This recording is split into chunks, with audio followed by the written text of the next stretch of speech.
why public universities and the welfare state take away from the poor and give to the rich, and on various forms of modern slavery. Welcome back to Book Boys. Book Boys. How you doing, Phil? Nick? Oh, perfect sync there. That's because we synced up our audio before the recording. Yeah, we actually said those words exactly in unison, according to the atomic clock. I'm good. I'm glad that we are back with Rothbard, covering chapter 3. Mm-hmm. Well, kind of the end of 3 to chapter 8 this time. Yeah.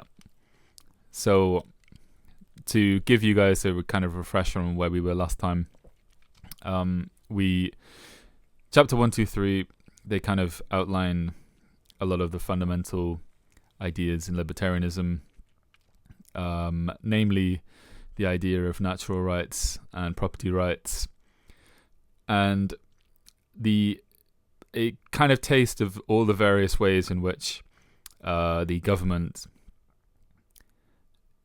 breaches these rights. We talked about all sorts of things and kind of ended with the question, given this widespread state violence and breaching of human and natural rights, or not human rights but natural rights, why are people so complicit, basically? How is the compliance of the masses guaranteed? And what forces are at work? This is kind of the main question that we left on, and that's where we will start today.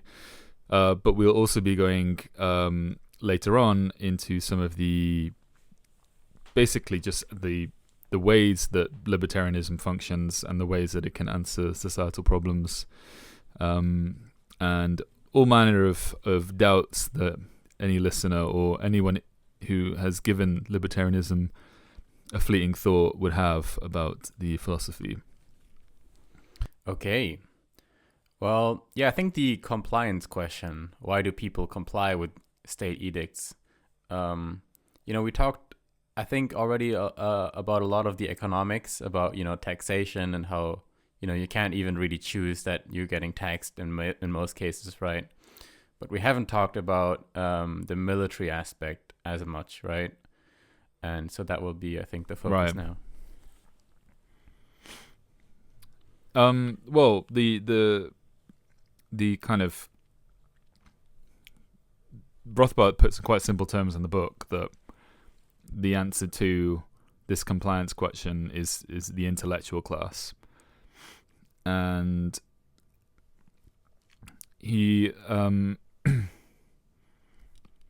describes this class of people who mold public opinion, and I think from his kind of analysis, it's the way he kind of envisions things is wherever there are kind of government incentives, a government can create fake incentive and create false value in things because the government gives itself permission to tax and then direct that money into whatever kind of cause it might want.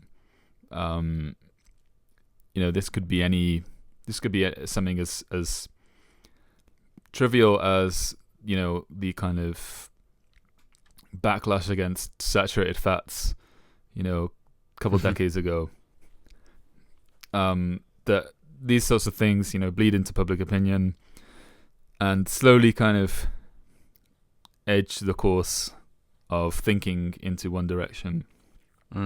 Obviously there are private interests that can do this as well, but the government being probably the biggest organization in society, and that has this kind of monopoly, is able to cause even more damage, basically. I think that's kind of the idea that Rothbard puts forth in this book in chapter 3.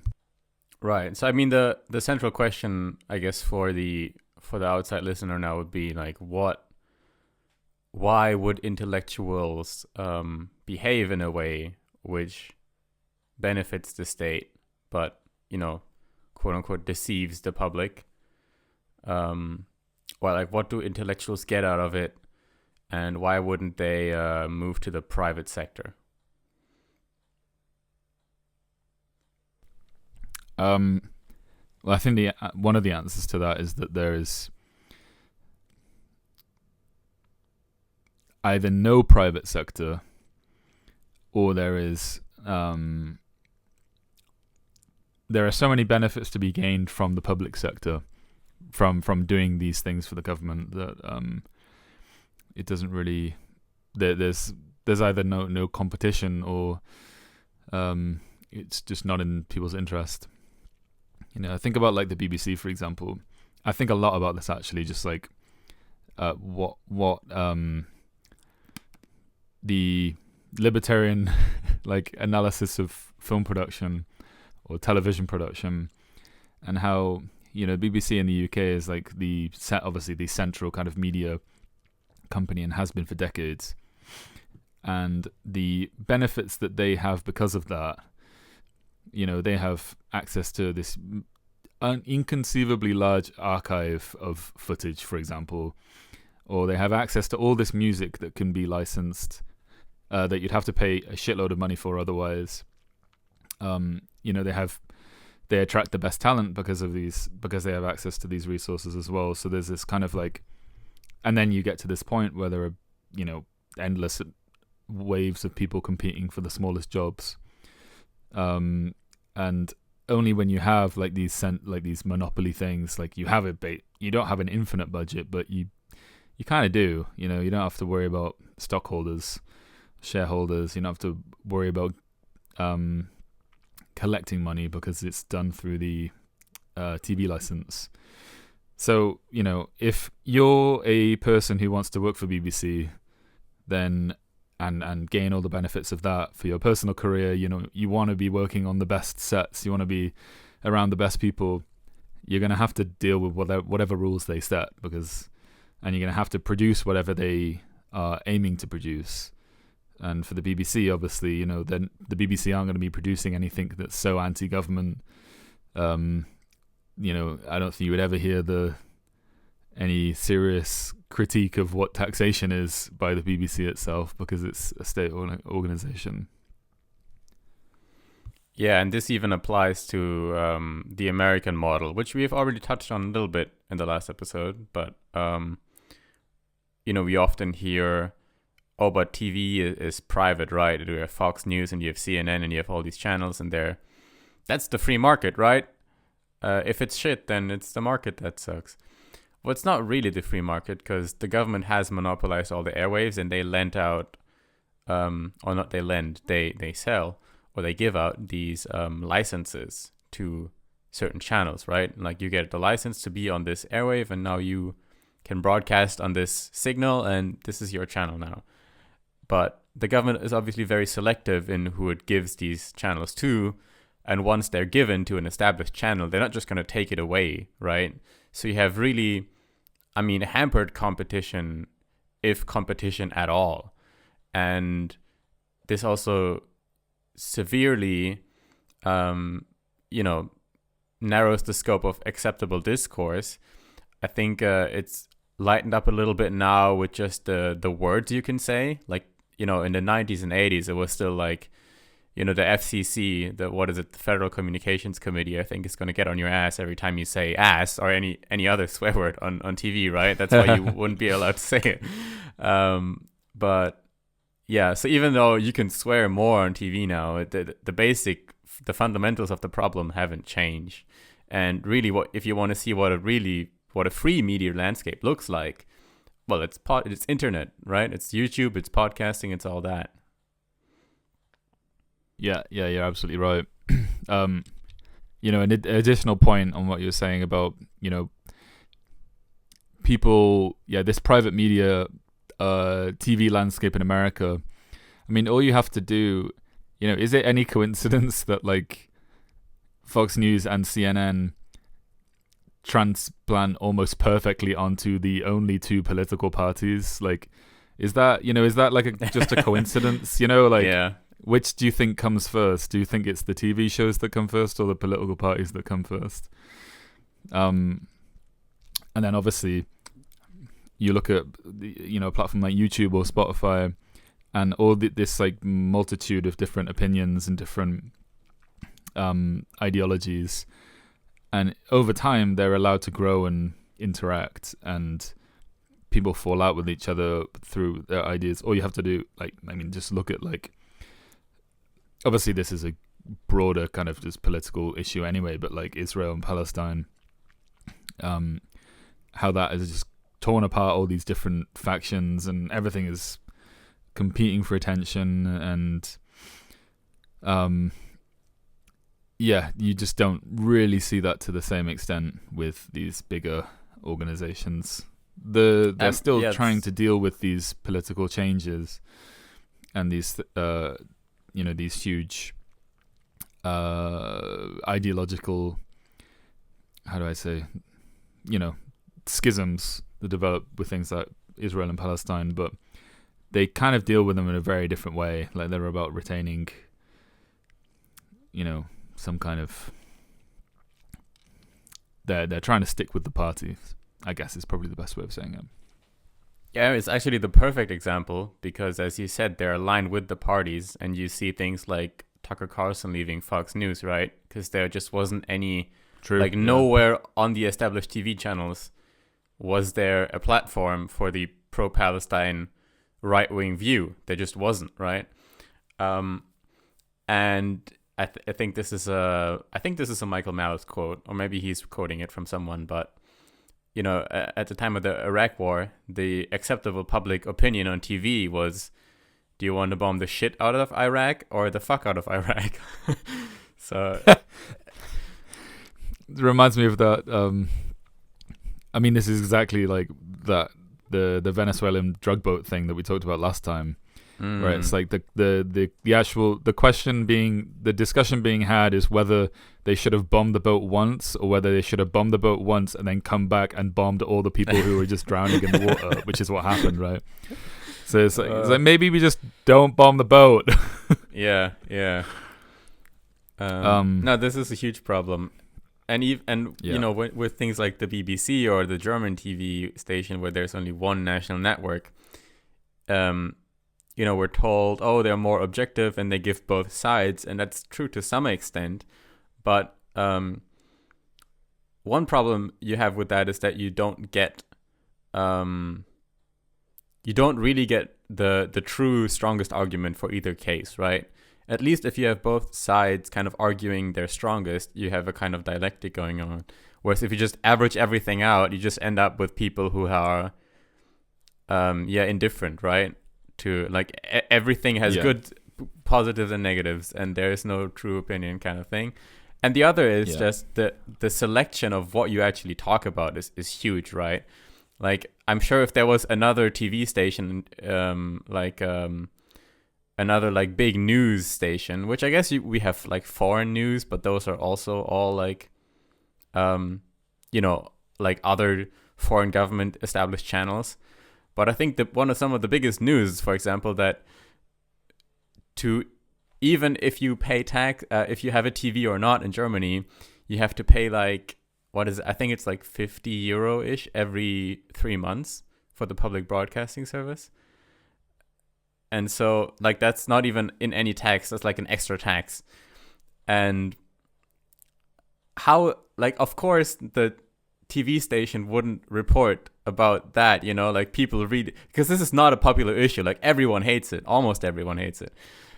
And so the real news would be to report these guys are robbing you blind. But of course, if you turn on the TV, the news will be something in Afghanistan or something. Exactly. Yeah. Okay, just going back to the intellectual stuff. I think one big issue is, just experts always, as they would be, looking out for their own field of expertise, right? So if you have an infinite amount or a finite amount, but, really a vast spectrum of experts, as you do in any free market as well, those experts are going to be very knowledgeable about their thing, and they want to talk about their thing. And if their thing becomes more relevant, that means more high status and more money for them, because now they're interesting and now they're needed, right? So every expert is trying to sell you why the thing that they're concerned with is the most important thing to be focused on right now. And that works in the free market perfectly, because at the end of the day, the consumer decides who they want to listen to what extent. And, you have every sort of minority opinion also in the background that can always compete. But what happens with this government system, and this is not even, now we're not even talking about broadcasting, we're talking about the universities, we're talking about things like the National Health Institutes, NIH in the US, or the World Health Organization even. We're talking about things like climate change and these kind of, what the environmental ministry is focused on, all this kind of shit. Now you have this golden door for any expert to walk through, which is public policy. If only they can convince someone in government instead of the public that their thing is the most important. Maybe they don't even need to convince them. Maybe they just need to say, hey, we can make a deal. You push my thing onto the people, and I'll get you some deals with the companies in the sector or something like that, right? If the experts can get to that level, they can force their issue on the public, and then through the media apparatus convince them also that it's the most important thing. And we saw this perfectly with COVID, right? Not to shit on like Fauci any more than he was already shit on, but anyone in that position, I'm devil's advocating Fauci here. Anyone in that position will naturally be, as an expert on this kind of subject, right, on epidemiology and all this, global virus and all this shit, he will always, whether is a global virus right now or not, he will always be incentivized to make that his number one concern, right? Over wealth inequality, over homelessness, over any other issue. So if you give him political power, that's what he's going to do, right? And so now we have this broken mechanism within free competition where if you can only get into public policy, you will dominate and you will get lots of money for any expert. Yeah.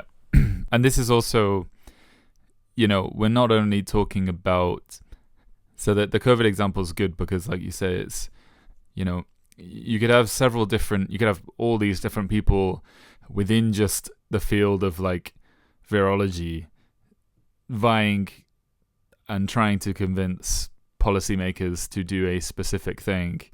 And like you said as well, it's not that they're it's not that there's this necessarily this like evil intellectual class who are like behind the scenes, who are rotten to the core. It's in their natural interest as people who study these things to want to promote them. And to be honest, you speak to anyone who does any kind of science, and not even just science really, it applies to anything, who deals with like the most minute thing. It's their whole world. And like, I've worked with, I've spoken, it reminds me of a friend of mine who worked in, what's the field? It's like in people becoming immune to antibiotics. And Right. How this could be like a huge, cataclysmic event for humans. And, there's no reason why you shouldn't be afraid of that. But the whole issue is, and I think you put it really well, is like, we're not dealing with like this kind of natural flowing kind of discourse between people and experts, where it's not that there's just one pot of money for everyone to vie on, but everyone can vote in whatever way they want and listen to, if you want to recycle your shit, you can recycle your shit. If you don't want to recycle your shit, you don't need to recycle your shit. For example, like everyone can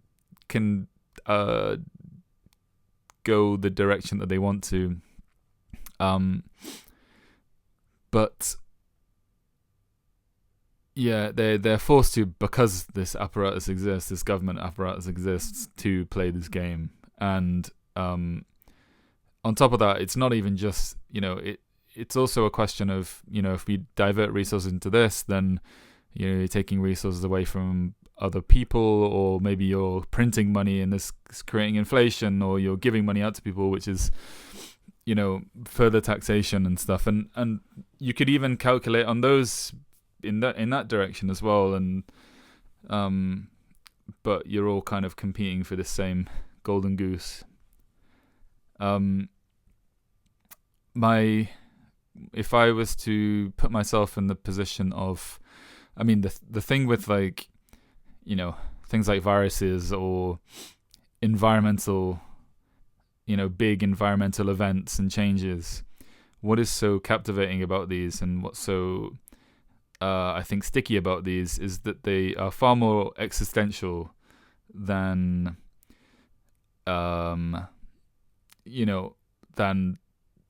similar issues of the past. I think we're not really worried about like a nuclear war, but many people are worried about global warming or climate change.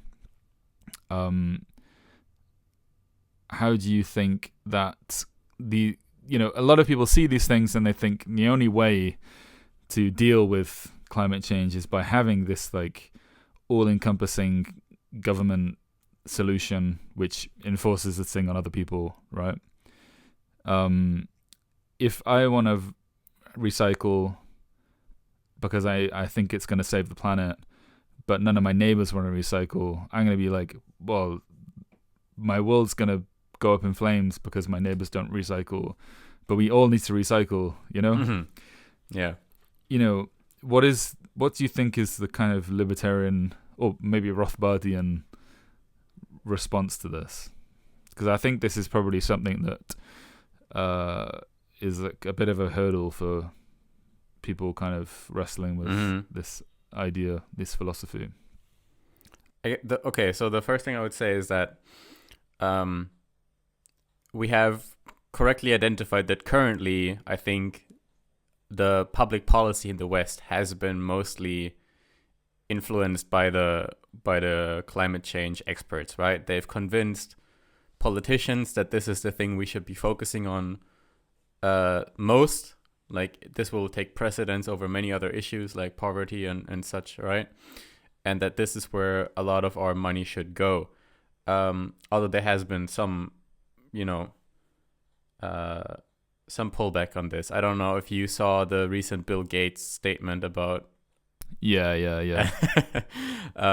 But it's very funny. A lot of people losing their jobs because of that. So yeah, these are the coffee megs types in Atlas Shrugged. Little reference there, but who have kind of come in from the outside and are like, I'm running this show now. But so, okay. As you said, there's basically a multitude, and if you really want to think about it, maybe infinity of possible doomsday events that we could constantly be worrying about, right? Like, one would be too much CO2 means too warm, means doomsday. Another one would be too little CO2 means too cold, means ice age, means doomsday, right? Another one would be too low CO2, plants can't do photosynthesis anymore, doomsday. So there's like, for any given angle, and even on this one subject, there are so many things you could be worried about. And one problem we have is that there isn't a really objective, obvious way to evaluate all these possibilities, right? So most climate change activists are obviously concerned with the idea of overheating. But they would, I think conceptually, most of them would agree that an ice age would also be really bad.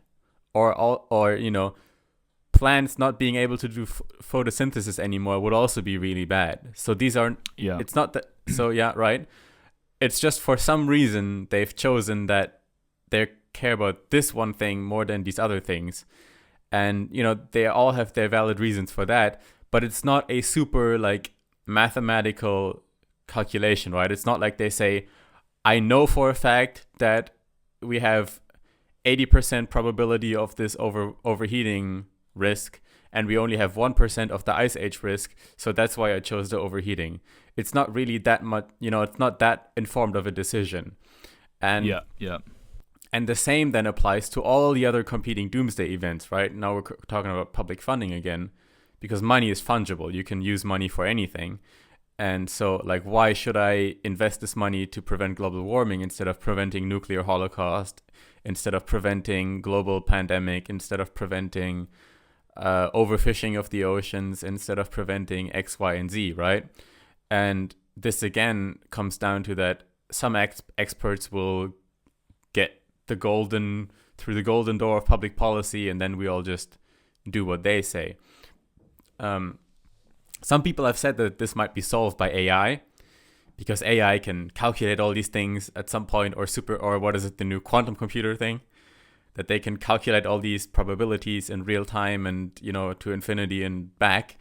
I think that's false, because as we just said, these possibilities aren't actually like graspable numbers. Like whenever you evaluate a probability, it has to be based on some kind of thing, right? Like let's say the ice age risk. What is the risk of us falling into another ice age? Well, that depends. Your ability to quantify that probability will depend on how good your data is, and your data will always be past data. We can only look back at past ice ages, and then maybe put a computer model on top of that of saying, like, what are things that cause ice ages? And then we can work with that. But at the end of the day, that won't be a guarantee at all that whatever number the computer spits out will actually be a realistic probability, right? Because no one can tell the future. And that's the issue with all these things. Like, even if you have perfect AI and perfect knowledge, there is no way to solve the money is fungible central planning problem, right? Like, you can never decide, like, oh, we have $100 of tax income, we should allocate exactly $0.5 to ice age prevention, we should exactly allocate $20 to climate change prevention, we should exactly allocate $1 to nuclear holocaust prevention. Like, you will never be able to solve this calculation. And I think that's why the free market and leaving it up to the people themselves is the only answer. Yeah, right. I had another point on this. It's completely gone out of my mind, but yeah. But I guess that's the main thing to bear in mind, is that there are all manner of different things happening all at once. And I mean, not to sound dismissive of anything, but also, there's it's almost kind of like similar to the sort of like, why even go outside if you could get hit by a car kind of, right, thing. It's not to deny that there could ever be real cataclysmic, human events that would threaten human life, but you also have to wonder, like, when predictions come out about the state of the Earth and the future of the Earth and climate change, almost all of the biggest ones have been completely wrong. In fact, probably all of them, because we're not dead. But you also, I think it's worth also just remembering, like, where have we ever been able to predict the future, like, successfully? In anywhere in life, in any way meaningfully. You can't even predict what you will, try and predict your income the next year, or try and predict just anything meaningful and anything stably enough, and then kind of try and abstract that, trying to, how do I say, expand that out and say, because I really believe this thing is true, I believe we should tax other people and also restrict their behavior in certain ways and spend the money that we tax on them doing certain things in order to prevent this prediction from happening. Like, what insane confidence would you have to have in something happening to actually, really, really like realistically feel okay with doing that, you know. And here we can incorporate another aspect of the kind of ANCAP libertarian philosophy, which is from Ludwig von Mises' book Human Action, where he says, or where he points out to us that government isn't a coherent actor. Government is a multitude of different individuals looking out for their own self-interest within their personal lives, and also this hierarchy of government. So it is perfectly natural for government to do completely contradicting things all the time, right? And we have this stupid idea of the overpopulation, which really has kind of sinister roots, I think, as well. Because the underlying idea is that, you know, some of you are too much, but clearly not us. And at the same time, you know, I love this so much because in a way it's like economic free markets are just a reflection of natural equilibrium, right? Like many things in nature are in equilibrium, you know, whether it's, you know, the kind of gaseous to water state and everything basically, right? Every biospheres and all that. Nature is full of equilibriums, and the free market is just one other instance of that, I think. And so you see Nick's changing his camera angle and it's distracting me. It's Carry on. You're shaking like there's an earthquake over there. I'm sorry. So yeah, the free market is just one other instance of an equilibrium state. And, you know, you've completely derailed my point now. I don't even know where I was going with this. I'm sorry. But wait, help me out here. Well, you've thrown me off my concentration as well now. You're talking about equilibriums. You're talking about natural states. This was going somewhere, I swear. You're talking about the government, human action. The government is. Oh, right. Okay. Sorry. Cohesive thing.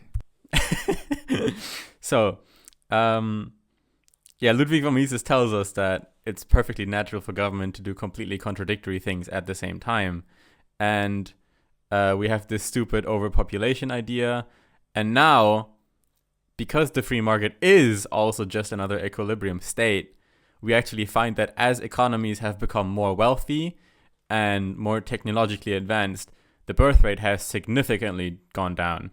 And this overpopulation idea, you know, already addressed itself, right? You know, the more wealthy you get to some point, the more people have food, the more population you can get, the kind of, life expectancy goes up, child mortality goes down. But then you reach some level of development and wealth in economies, and you can see this perfectly when you list countries by their wealth and their birth rates. You will see that as they get wealthier, birth rates go down. Yeah. That this problem has already solved itself. But we still have completely contradictory government policy at the same time acting on that, right? We're told like, oh, we need to incentivize the birth rate and, you know, population growth. So we need to, and Japan is a huge example for this, right? We need to relocate all these people back to the countryside and repopulate these areas. And we need to give subsidies to all these, you know, childcare stuff and this and that. And, oh, if you have a child, here's another $100 a month. And also, yeah, as of 2026, taxing non-people that don't have children as part of their national health insurance. This is like a new scheme. I texted you about this the other day. Yeah. So and all I'm not sure who exactly, like to what the extent of who it affects, but it will affect me, and it will affect people my age at the very least. But those without children will have to give it'd probably be like $120 a year for a child raising tax to help the raising of other people's children. And it's like, you know, do we really think that that's going to make a fucking difference? Like, and you know, you look at Scandinavian countries as well, and it really grinds my gears the way that well, firstly, this is a bit tangential, but the way that the happiest country in the world is like fucking Switzerland or some shit, when the happiness index is just an index of how many ways the government taxes people and then gives them money. It's not, it actually is not a measure of anyone's subjective happiness. It is only a measure of how many tools the government has to supposedly support people. But you see all these massive like government interventions in people's lives and business, whether it's like maternity, paternity leave, which is guaranteed. You get like a huge basket of goods whenever you have a child. There's like some tax incentives and stuff as well. And you look at this and you're, oh great, this is so cool. Like, you get so much money from the government and so much support for having a child, but no one's having kids. It hasn't done anything. Like, they're still losing children. Right, and that's exactly my point. Because we have, on the one hand, we have these, pro-child, pro-growth, we need more birth rate policies, not because it makes sense, but because there are people who have that as their job, right? There's now people in government ministries who, the more subsidies for this shit they dash out, the better their career. But at the same time, the governments also haven't let go of the overpopulation narrative. We have both narratives at the same time, right? We're still being told that there's too many people and climate change and we are breathing and producing and eating too much. And so, we have these two contradicting narratives, macro narratives in government at the same time, which both inform policy on the ground level, right? You're both being terrorized by this kind of, you're being taxed more if you don't have children policy. But you're also being terrorized by the there's too many people producing and too much CO2 and whatever policy. And therefore we need to also, tax you proportionally to how much you, produce and consume, right? Especially with all this CO2 stuff. Right. So, and I guess the realization from the libertarian point is to say that that's because government isn't actually one entity trying to enforce one course. It's many different individuals, all with their very own interests, as humans should. As we know from Ayn Rand, there is no such thing as a really altruistic motive. Every motive is in some way selfish. And the only thing you can do is disguise that and, deny your selfishness. But, at the end of the day, it's individual people in government who inform all these things. And that's why you get completely contradictory government policy. Yep. To kind of go back to come back to the text a little bit, I wanted to also just think about generally like the term intellectual might give the wrong kind of impression. And I mean, we've talked about the media as well. But I do think it's also, even though we live in this a slightly more, much more like radical media environment now with YouTube and Spotify, there are still the same, just because you're not kind of directly sponsored by the government to perform some kind of propaganda doesn't mean that you can't be motivated by the same things, or that you can't benefit by the same thing in the same ways. And I found myself thinking about Joe Rogan when I was reading this, because it's, he's like so far from an intellectual, and I don't think he's really an ideologue, but you can definitely see the ways that he was, whether this was his motivation or not, I don't necessarily think it was, but like the ways that he was kind of rewarded by the Trump government for endorsing him. He was at like the inauguration. He clearly has some kind of relationship with him, probably through like the UFC stuff as well. And like, I think he seems to be a bit more critical of Trump now because of how everything is going. But, there is there are benefits still. It's not just that this new media landscape is completely free of government and all those benefits that still exist, because they still exist because the government still exists, and we can have this like even more diverse environment. But yeah, absolutely. And like the first thing you see, because I have them blocked on my personal YouTube, on my German YouTube, I have all the government channels blocked, because that's where the tax dollars go. Like every citizen or every person who is IP, whether truly or via VPN, is linked to Germany, your YouTube homepage will always be just all the government news channels. And that's not because they're that popular. It's because either they force YouTube directly to do this by decree, or that's actually just where the tax dollars go, right? Just go on YouTube, put us on the front page ads. So every time I change VPN to a different country, in Europe, usually that's the same shit all over again. Like my front page will be all the government news channels in their language. Yeah, that's true. It's the same with Japan actually as well, to be honest. I want to go to a quote. Yes, please. Which is one of yours and mine.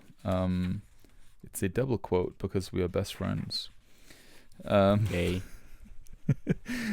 No one, for example, is surprised or horrified to learn that businessmen are seeking higher profits. No one is horrified if workers leave lower paying for higher paying jobs. All this is considered proper and normal behavior.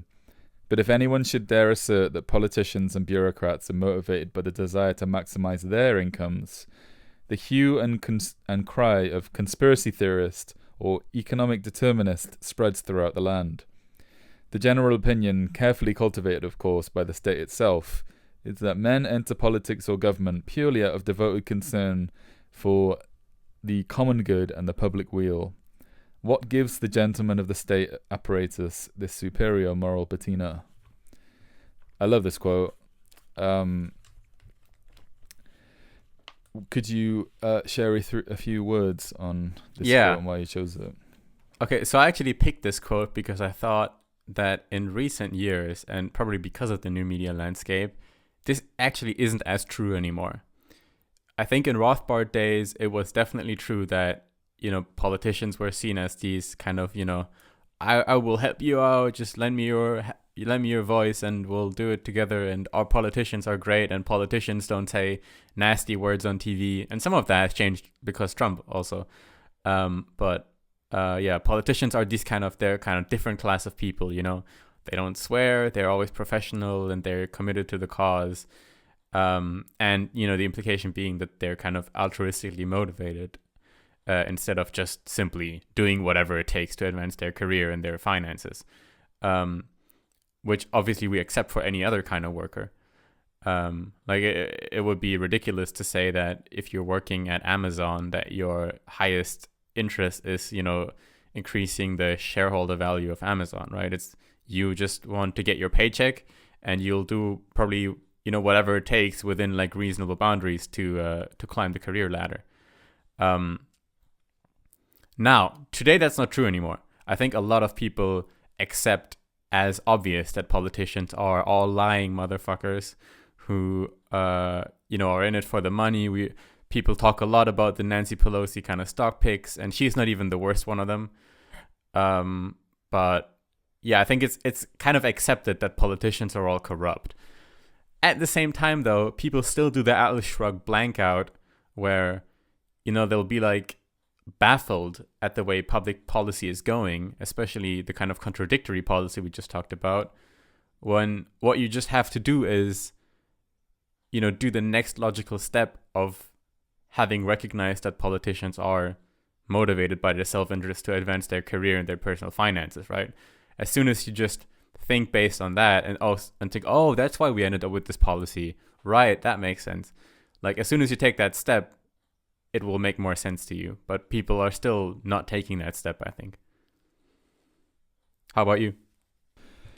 Yeah, I agree with you. I think that still, even though, there's kind of this like double thing going on where people will recognize that all politicians are evil, but they still always, and it's so very easy to get duped by, some new face that comes along. I think what's interesting about politics is that it's always about this kind of like reinvention of something.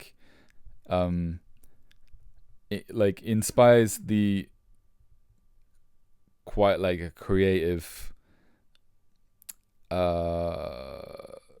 it creates like this, inspires a lot of very creative kind of like selling of yourself and finding these like little cracks to kind of prove that you're different. And obviously those that can do that are the successful ones, and that end up pushing through, like the Mamdanis and the Trumps. I guess populism is maybe even a different thing. I'm not really sure, but I don't even, for example, the critics of Mamdani, I don't think have really spoken about him in terms of him being an evil, money grabbing, only interested in himself, only driven by his own self-interest. Most of the criticism that I've seen are that his policies are bad economics. But so I don't know. It's a tricky one. I think generally, yeah, if you're talking about bureaucrats, lower level politicians, and your Nancy Pelosi's, 100%. But we still have this like thing for the leaders, and I don't think that's been shaken at all. Right. And I think maybe it's also because people get disillusioned by politics, and then they get this like all politicians are evil, like they're just these irrational planning creatures that just have bad things in mind. And that's obviously kind of silly as well, because why would these people be like significantly different or evil than other people, when the realization is just that no, they're just the same self-interested people as every other person as well, right? It's not that they're particularly evil.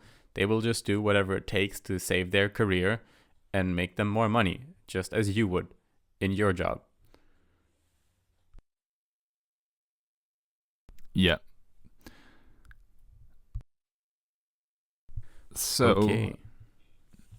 I'm going to give another quote. This is another of yours.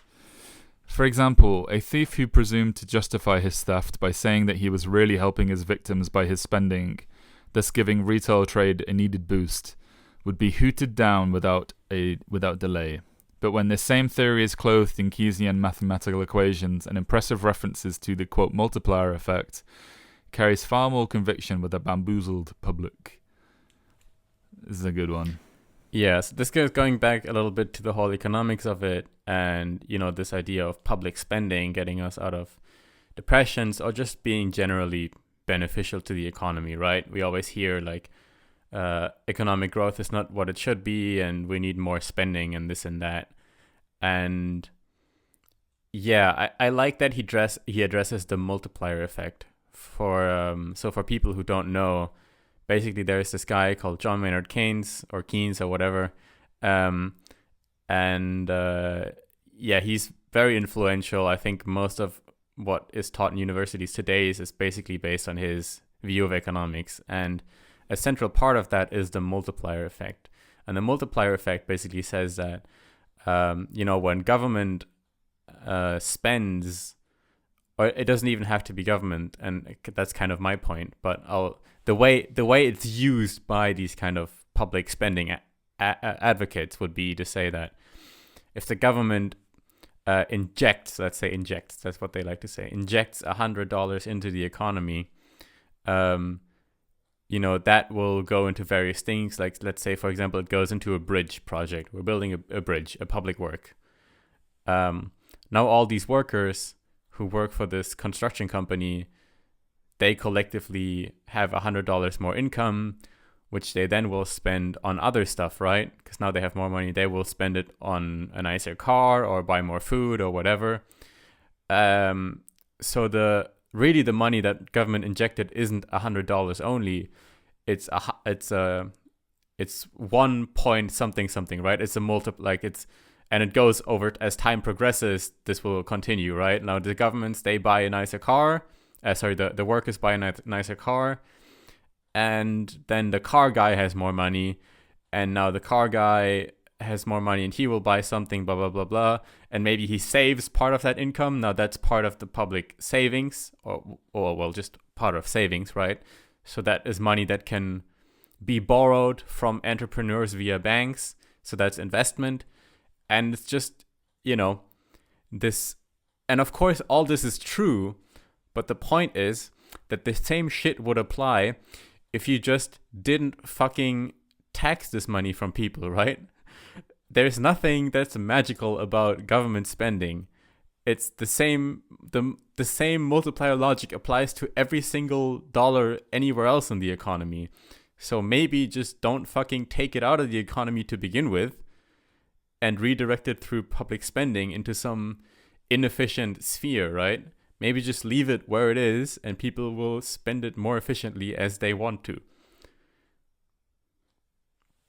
Yeah, exactly. And there can be a positive effect from some kinds of government spending, but that doesn't mean that that doesn't justify why that money should be taken and what happens to it decided on by some random person. It doesn't make that acceptable. And the way they measure it is just at the end of the at the end of the financial year, they'll go, okay, we had this much spending, we had this much investment, blah, blah, blah, blah, and GDP go up. Now the problem is, and we've seen this in China a lot, is that they built these giant public works, bridges, roads, dams, highways into the middle of bumfuck nowhere, and then they just decay, right? And there's no one living there. There's no one using these bridges, but they are there. And, of course, this will be picked up in GDP because it was spent money, right? But you will, of course, as a person on the ground, you will feel that this is completely unproductive spending. Whereas if you had left this money with the people, they would have used it for shit they actually want and in productive ways. Yeah. It's kind of, how do I say? I remember you introducing this. You introduced this idea to me, this thought to me that, just there's kind of like real and fake value, or real and fake money, or value is probably the better word. And this can be, we've made a bridge. Look at how great this bridge is. And because we've spent money on it, that means our GDP goes up. But actually, this bridge doesn't really have any actual value to anyone. Doesn't add any actual value to anyone's lives. It doesn't. It had numerical value when it was created. Whether it has that same value, if you ever wanted to do anything with it, no one would buy it because it has no value. So it's like you can waste money while still making it seem like wealth has been created. Wealth is maybe the better word. Yeah, and that's why I think the Austrian perspective, which I completely agree with, and why I've come to hate economic academia so much, is that you have these very smart economists and grad students working on all these papers to basically just cover for all this bullshit, right? You cover it in fancy equations, you write a complicated econometric paper, the statistical models are very sophisticated, they're correct, no one who's not super in the field would understand them, but these are not stupid people working on this stuff, right? But at the end of the day, you can employ like 20 grad students in your faculty to write papers on estimating the multiplier effect on this bridge, and they might come to the finding that so we had this bridge, so that was the initial money, and then the workers had more income, and then they bought this, and we had measured it, blah blah blah, and over 1 year we have a multiplier of 2.2 whatever. So this initial dollar actually multiplied to 2.2 times the amount of value in the economy. But at the end of the day, you're just covering up for criminal shit. That's all you're doing, right? And even though the math is good, but that's not my point. And also as well, you bump in. I was thinking about this morning actually. You kind of bump into the same issue where, you know, why should I treat your bridge idea with more weight than these other people's idea to do a rope swing in this place? You know, like there are all manner of there's an infinite number of things that we could do with money. It doesn't mean that we should do that, or it doesn't mean that we should take other people's money and then decide ourselves to do that thing with it. You know, they're completely different things, whether that would be a successful venture or not.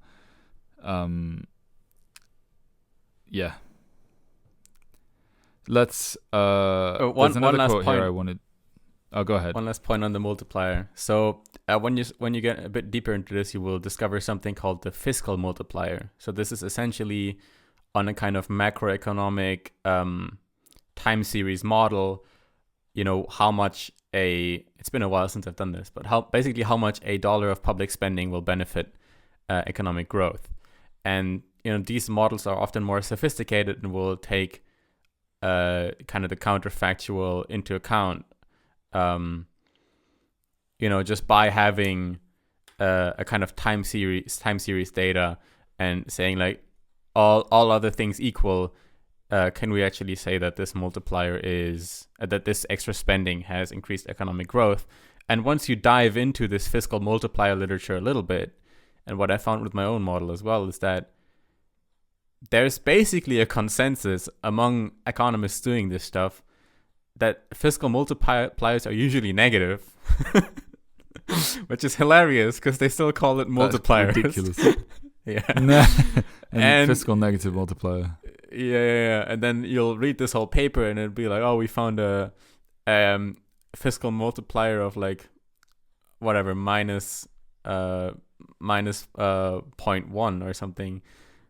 And, you know, unless you really understand what that means, you can read the whole paper and read the conclusion as a novice and think, oh yeah, they found some kind of multiplier effect. That's how it's worded. When in reality, all they're saying is we found that the more public spending we have, the less economic growth we have. Yeah, lovely.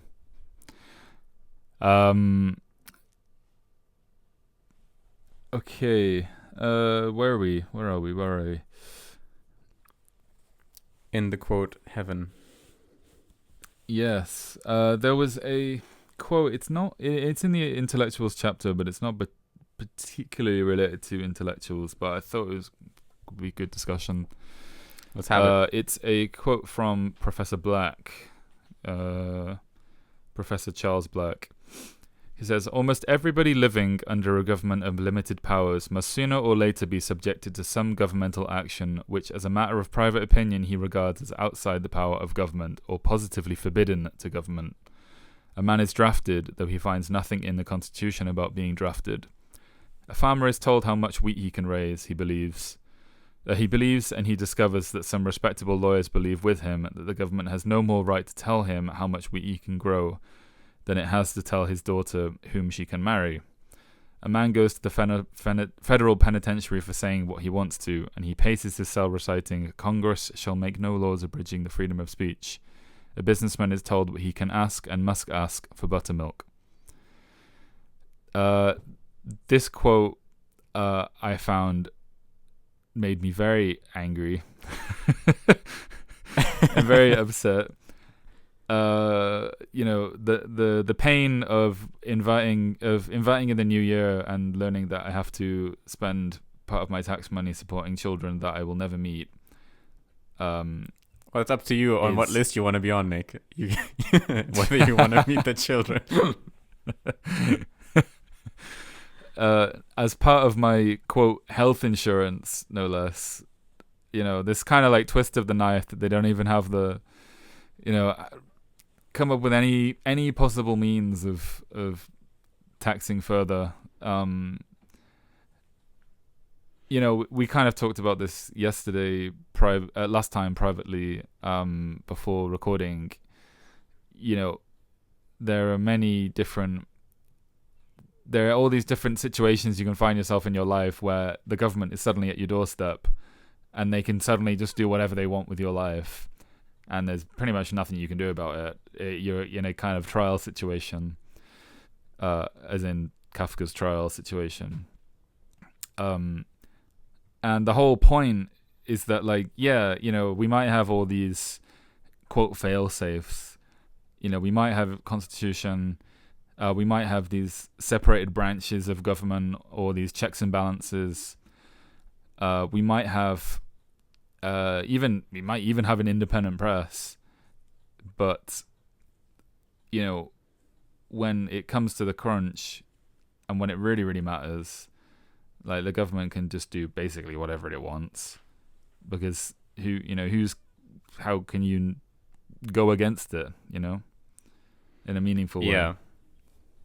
Yeah, and I mean, most European constitutions are already written quite oppressively, but even in the US example, like, if you're a conservative and you maintain that the Constitution is, the power of the Constitution is real in upholding your rights versus arbitrary government, then tell me, why is there income tax and why is there a central bank? These are not constitutional. Exactly, yeah. And people talk about the Second Amendment and like, oh, what is a gun? Is it a cannon? Can you have a cannon? When the more obvious issues are right in front of you, being taken out of your income every month. Yeah, I mean, it's like it reminds me of the might is right argument. It's we can have all these ideas and all these laws, but really, when it boils down to it, whatever you can get away with. Exactly.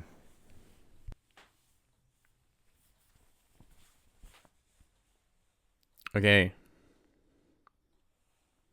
By the way, while Nick's looking for a quote, for you guys. Sorry, go again.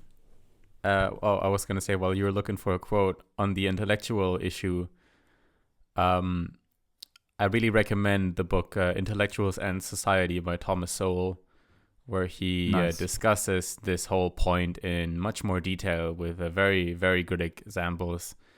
I think if you're like wondering what do they mean by intellectuals, or kind of a negative force in society, and collusion between intellectuals and government kind of sounds like a conspiracy, I think the most intuitive explanation with many examples is given in that book. So yeah, read that. Nice. So now we are approaching part 2 of the book, which is titled Libertarian Applications to Current Problems. This is the bulk of the book. And, I think it's pretty much just deals with breaking down different areas of society, different key problems, especially problems like relating to natural rights, and the ways that, the solutions that libertarians have to these issues. Rothbard highlights a bunch of different problems in chapter 4, and identifies the government as this like thread that's running through these everything. So he talks about taxation. He talks about the urban fiscal crisis. So, how expensive cities are, etc. Vietnam, crime, traffic, military-industrial complex, pollution, water shortages, transportation, all sorts of things. And as we kind of go on, he references some of these things again in a little bit more detail.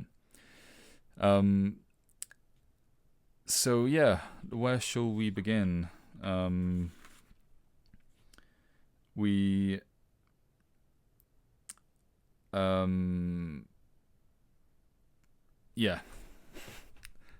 can just go in order of the quotes and then hammer them out.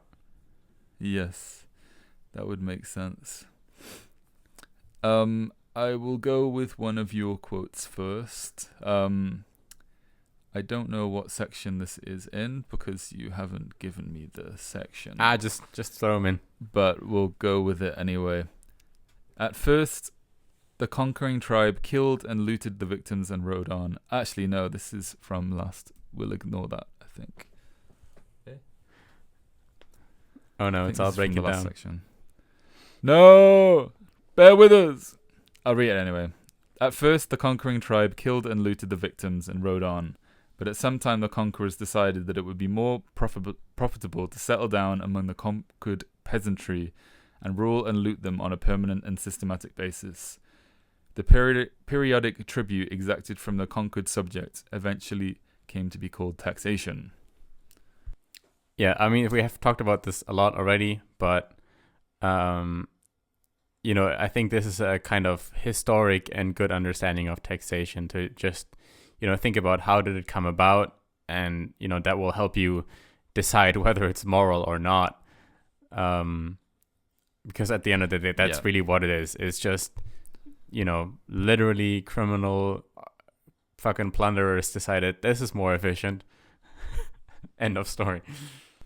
And another thing as well, a thing that I found really interesting about so we are on the right place. We are in the right place here. We are in the right place in the book. One thing that I found interesting about this chapter generally,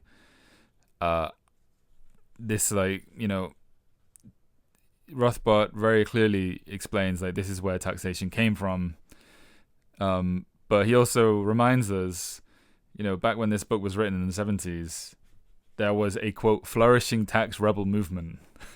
There was a movement of people back then who were not paying their taxes, in some kind of protest. And we talked about this last episode. We kind of touched on it. But, the idea that there was apparently this flourishing culture which had organizations and magazines, all devoted to pointing out why taxation is wrong. And you just think how far have we come in the last 50 years? That not only is it impossible to protest, to boycott taxation or to refuse to pay your taxes, but the culture and the way of thinking about what taxation has completely changed.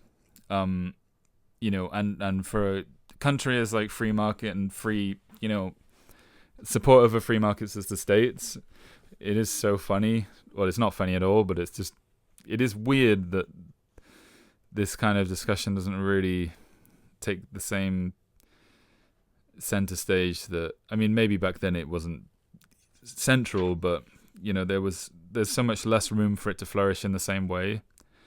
And the more you kind of read libertarian theory and the more you kind of are convinced by the ideas of it, the more you are just angry because there's nothing you can do about it. It's one of those things. And it's the same problem as with education, right? The reason why you can't have successful libertarian voices in political parties is because these people's careers and kind of their whole the whole bureaucracy depending on them will only flourish if they steal more taxes, not if they reduce the tax burden. So it completely goes against their whole method of existing. The same with education. If you're tax funded, whether a teacher or a university professor, you will always be more sympathetic to the more socialist increased tax view than the more free market view. I do agree with you generally. I think that is true. But I would say one of the things that I've always found interesting about Japan is how, almost all political parties run on reducing income tax. It's not income tax, sorry, consumption tax. It's seems to be, at least if you look at the advertising, political advertising, it seems to be considered quite a successful strategy. You never even really hear of people barely talk about taxes in the UK, any kind of taxation from political parties. I agree. I do think the UK is, completely so different Sorry, go on. Yeah, I mean the UK is completely fucked. But even in Japan, very charitable when I said the UK is very different. It's a very special child. But exactly. Even in Japan, I would say that the whole, there is kind of, and this gives me a little bit hope, because there is kind of an anti-tax position in the populace. Like, people don't like that they're being taxed. But I would say that doesn't really count in the political party sense, because all parties in Japan are for reducing taxes and increasing spending. All of them. It makes literally no sense. They have no explanation or reason whatever for where the money is going to come from. And they all just, at the end of the day, will fall down to printing it, which is it's just another tax, right? So, yeah. That's true. I guess at the very least, it's part of the political discussion. And I guess the main point as well is that consumption tax isn't decreasing, and as long as I've been in Japan, reducing consumption tax has been part of political advertising, but it's not gone down, it's gone up. Yeah. Yeah. Well, yeah. The thing is that you don't have in these fucked up government systems, you don't actually have any solution that will make sense on some of these issues. So, for instance, the real issue they need to talk about is decreasing spending. If they don't decrease spending, reducing any tax is not going to help, because then you just need to print more money, which is going to tax you and inflate you in the end anyway. So it doesn't really matter, right? So in that way, it's not helpful at all. The same with the issue of the salary of people in parliament, which is a huge topic in Japan. Like, even if I go to the fucking barber in Japan, it's like 50-50 chance that we'll end up talking about the salaries of people in parliament. And it's not because I bring it up, actually. I think that's you. No, it's not. Everyone is kind of outraged in Japan how much politicians and kind of, people in parliament get paid. But again, the problem, they're extorting as well, because there is always a scandal in the news. Yes. But the thing is, reducing their pay isn't actually going to solve this issue, because then you have just more corruption, right? If they just earn less money, they're just going to get it some other way by selling you more bogus policy and getting money, behind the back of the public. So we're not addressing the real issues in any valuable sense. Well, yeah, it's kind of like I don't like using paper because it's bad for the environment. When you look over the ocean at the trash heaps piling up in places in China, it's like the scale of the problem is so much bigger than you could even imagine. Like, just because you didn't wash out your little plastic tray before you put it in the recycling, you just threw it in the waste thing. Like, you're not gonna, that's not the real problem here. The problem is this like huge thing over there. It's like the money that politicians are making through their income I mean, people think about it because it's like in human terms, right? And it's like feels like a personal slight, and it's like, I make nothing and this guy makes loads of shit and he's ruining my country. But yeah, we're dealing with such large amounts of money that people just can't even really like imagine it.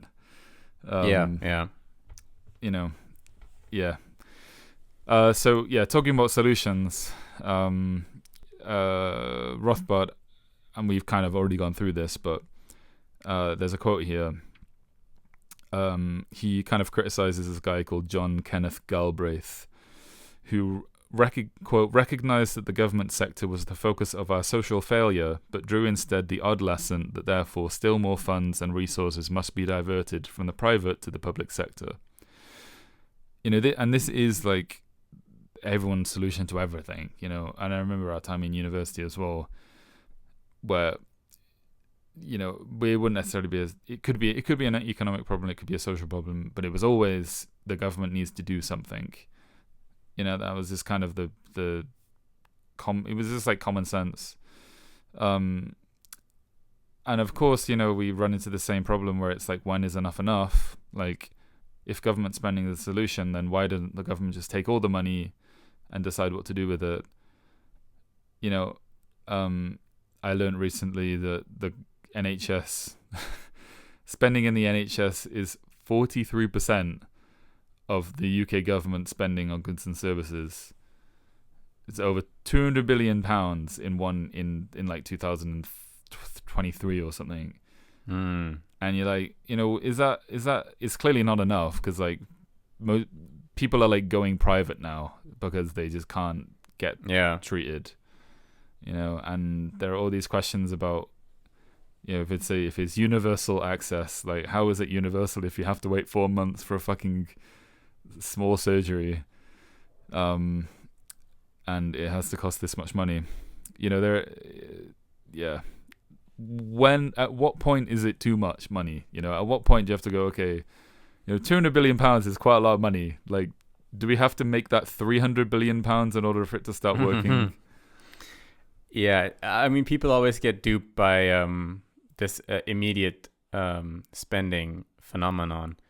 How do I say? Like, we always also get this with this market failure argument. Like, if there's market failure and the free market ends up with a monopoly, government has to step in. And, I think one example that always gets brought up is not British Petroleum. What is it? The water. There was like some famous water company in the UK way back when. What is it? Is it around anymore? I think so. It was privatized, I'm pretty sure. Yeah, it was privatized. Whatever the name was, doesn't matter. I don't know. Yeah. But it's always brought up as like, this was a public service, and then they privatized it, and then prices went way up. And it's like, once you actually look at it, it was a public service, meaning like 10% of the money the thing cost was actually collected on a monthly basis from the users, and 90% of the cost, or something like that, was just taken from you via taxes. And then after privatization, of course, the entire cost of the thing would have to be financed through your monthly payments. Now, in total, the thing actually then had competition and ran more efficiently, privately managed, etc., etc. It actually ended up costing less money in total, but people just look at, my monthly thing went up, and so therefore free market bad. That's just the logic at that point. Yeah, exactly. Okay, so I think we can move into chapter 5, which is about involuntary servitude. And this is like if you have any belief in natural rights, this is something Rothbard reckons should be the central. One of the things you could, if you can't agree with involuntary servitude being bad, then you could never be a libertarian. He defines slavery as A, forcing people to work at tasks the slave master wishes, and B, paying them either pure subsistence, or at any rate less than the slave would have accepted voluntarily. In short, forced labor at below free market wages. This struck me as kind of like, it wasn't quite what I kind of like reassessed what my thinking about what slavery is. But it kind of made me think a little bit differently, I guess. I mean, firstly, the payment part, but I guess actually really thinking about things, history, many slaves did have some kind of stipend, and I guess were at least given room and board in some kind of way. But the whole idea is that you are doing what you are told to do, and you have no option as to whether you have no control on how you spend your life and your time. That's dictated by someone else, and then the money that you get for that is something that you wouldn't agree for you wouldn't agree to do in any other circumstances. So, why then does he bring up jury duty as an example? Jury duty is an example given. This is earlier in the book in the court section, I think, right? I'm pretty sure it's in this one also, but okay. Well, yeah, jury duty is like you're forced to do jury duty, so it's essentially labor that is you're forced to do it for free. So if you get a jury call, you have to show up at the court at the specific date. And I guess there are some legal consequences. There are some legal consequences if you don't do it. You are forced to labor against your will. What about military conscription? Military conscription is unpaid. Normally, you're forced to fight in a war. You do get paid, otherwise. But you might. Okay. Yeah, you have to fight. You get paid. You get some kind of thing. But yeah, if you don't do it, they put you in a cage. Okay, so what about, currently they don't conscript anymore. You can sign up to be a soldier. But that's not slavery, right? Because you can just quit, right? Can you? I don't think you can quit, but you can still be called on. Yeah, so the point he makes is that you can actually quit. So when you sign up to the army, and this is kind of the same in, I think, most countries, you have a contract length. Let's say you sign up for 5 years. And, with a regular job, you can still quit, right? You can still not you can either you quit within your quit, tell us a month before you quit, and then you still get paid or whatever. But you can also just not go to the company, and the worst they can do is not pay you anymore, right? But with conscription, if you sign up for 5 years, and unless you can get excused for having some kind of injury or some extraordinary circumstance, you can't just be like, I don't want to do this anymore. You can't just quit. You signed up, and now you're compelled to do this. And if you don't, you're a deserter or whatever the term is, right? And it comes with severe legal consequence. For sure. This is the John Stuart Mill thing, right? You can't sell yourself into slavery. Exactly. One of the interesting parts about this section, one of the parts that I liked, is the idea that, white, and to be honest, some smaller countries do this. Why can't you hire military in the same way that you would hire, could be anything really. Hire someone to clean your house.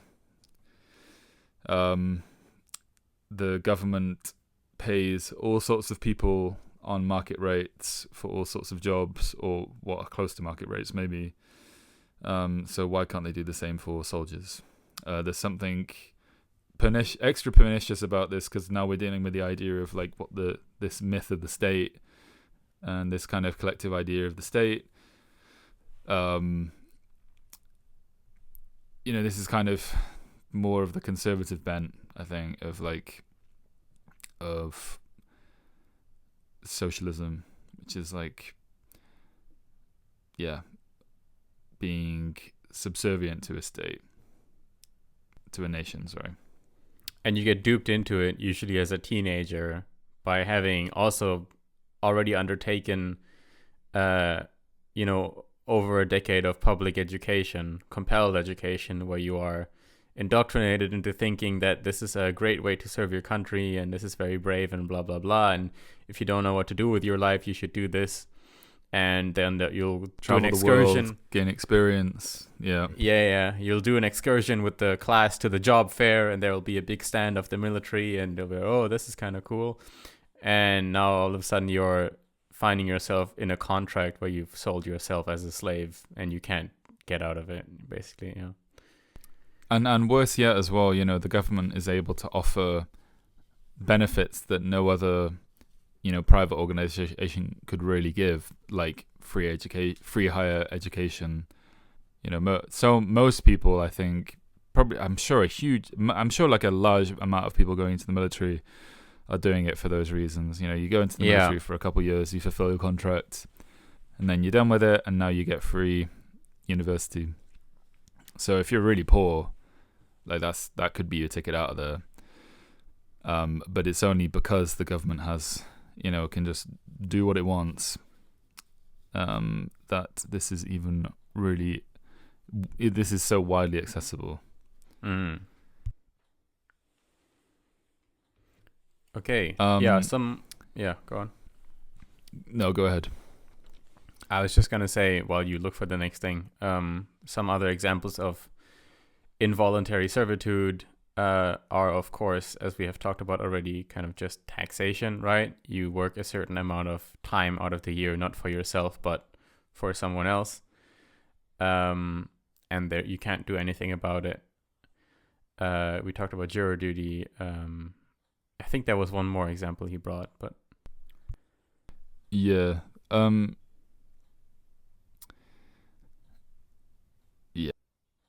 Subpoenas, I think, was another one as well. Right. Yeah, subpoenas. So, the court can, at least in the US, can subpoena you to show up in court. And yeah, this is, of course, also a form of involuntary servitude, right? You can't not show up, or you will face legal consequences. And yeah, I mean, I think we've talked a little bit about the free market model of this, where if you don't show up, you just get outcasted, etc., etc.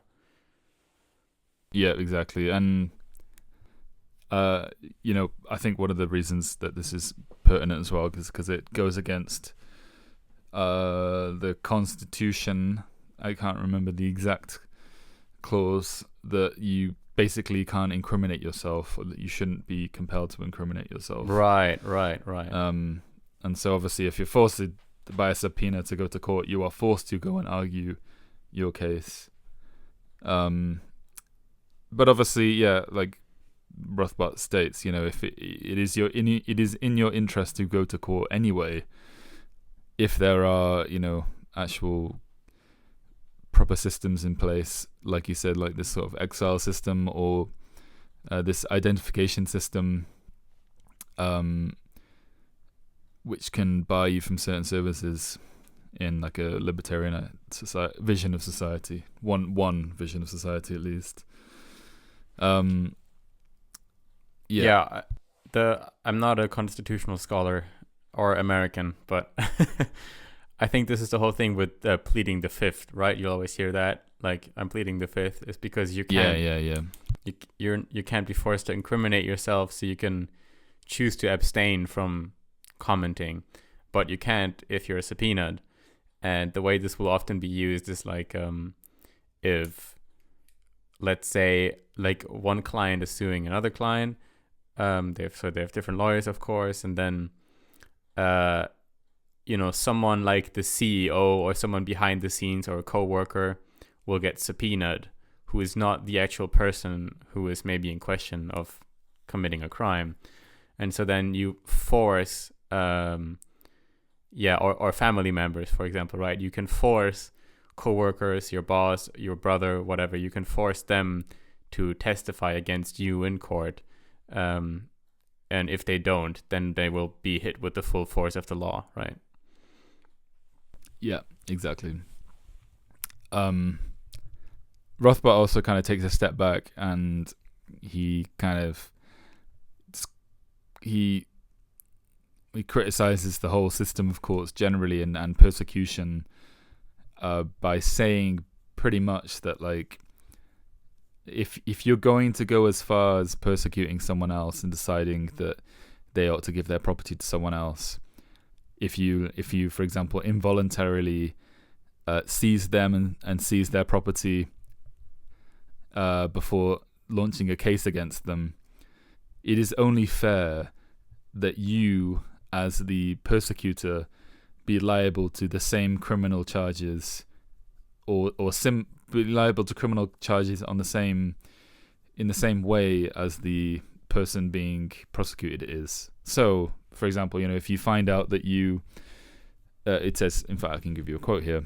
In short, if they have committed an error and the defendant turns out to be innocent, then these authorities should be subjected to the same penalties as anyone else who kidnaps and incarcerates an innocent man. And I think this is like such I can't believe I've lived for like 30 years and like never thought of this before. This is like crystal clear. Like when you remove all the fluff about what actions against other human beings are and like the inherent morals within that, then it makes perfect sense that, like, you know, why shouldn't you be punished for getting something wrong firstly, but also just kind of like the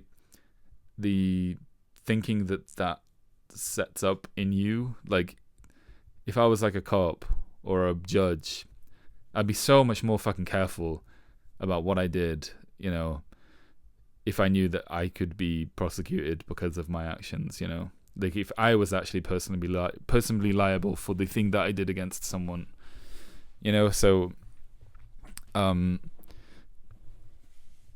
yeah, it's just like, let's fucking think about actions as they actually are instead of mysticizing them by giving these people special names and privileges. Absolutely. Yes, I think that's a good summary of the involuntary servitude chapter, and that kind it of is indeed stuff. Let's move on to the next quote. So the next quote is Nicholas. We're in literally burning right now. We're on the section now of chapter 6 about personal liberty. And the first chapter is on freedom of speech. Phil's quote here: furthermore, pragmatically, if there were no laws of libel or slander, people would be much less willing to credit charges without full documentation than they are now. Nowadays, if a man is charged with some flaw or misdeed, the general reaction is to believe it, since if the charge were false, why doesn't he sue for libel? The law of libel, of course, discriminates in this way against the poor, since a person with few financial resources is scarcely as ready to carry on a costly libel suit as a person of affluent means. Furthermore, wealthy people can now use the libel laws as a club against poorer persons, restricting perfectly legitimate charges and utterances under the threat of suing their poorer enemies for libel. Paradoxically, then, a person of limited resources is more apt to suffer from libel and to have his own speech restricted in the present system than he would in a world without any laws against libel or defamation. This is a really good point on kind of restrictions on speech, but also applies just to any legal action in any, you know, scenario where you get the right to sue someone for something. It will always be the case that you know, in a society where lawyers are very expensive and, you know, trial can bankrupt you for life, it will always be the case that the more wealthy you are, the more in a position you actually are to use this, you know, and at the same time, as he says in this example, you know, the argument will be by advocates of this to say libel laws help people protect themselves against libel or slander. But when you have libel laws in place and you're not in a position to sue for libel financially, now it actually becomes more suspicious why you didn't, right? Now people will think, oh, if this is true, or if this libel is untrue, then why doesn't the person just sue them for libel, right? So now you will be, not only will you as a poor person not be able in a position to use this right to sue, but you will also look bad societally, culturally. You will be perceived negative more so than not having these laws in place because, well, why don't you sue if it's not true, right? Yeah, exactly. And I think the central thing, it's about making this thing like legal or illegal. You know, let the market decide. And it's not that that spreading false lies should be illegal. It's not that it's not bad. Rothbard recognizes that doing these things is immoral, but it's about having like a consistent principled stance.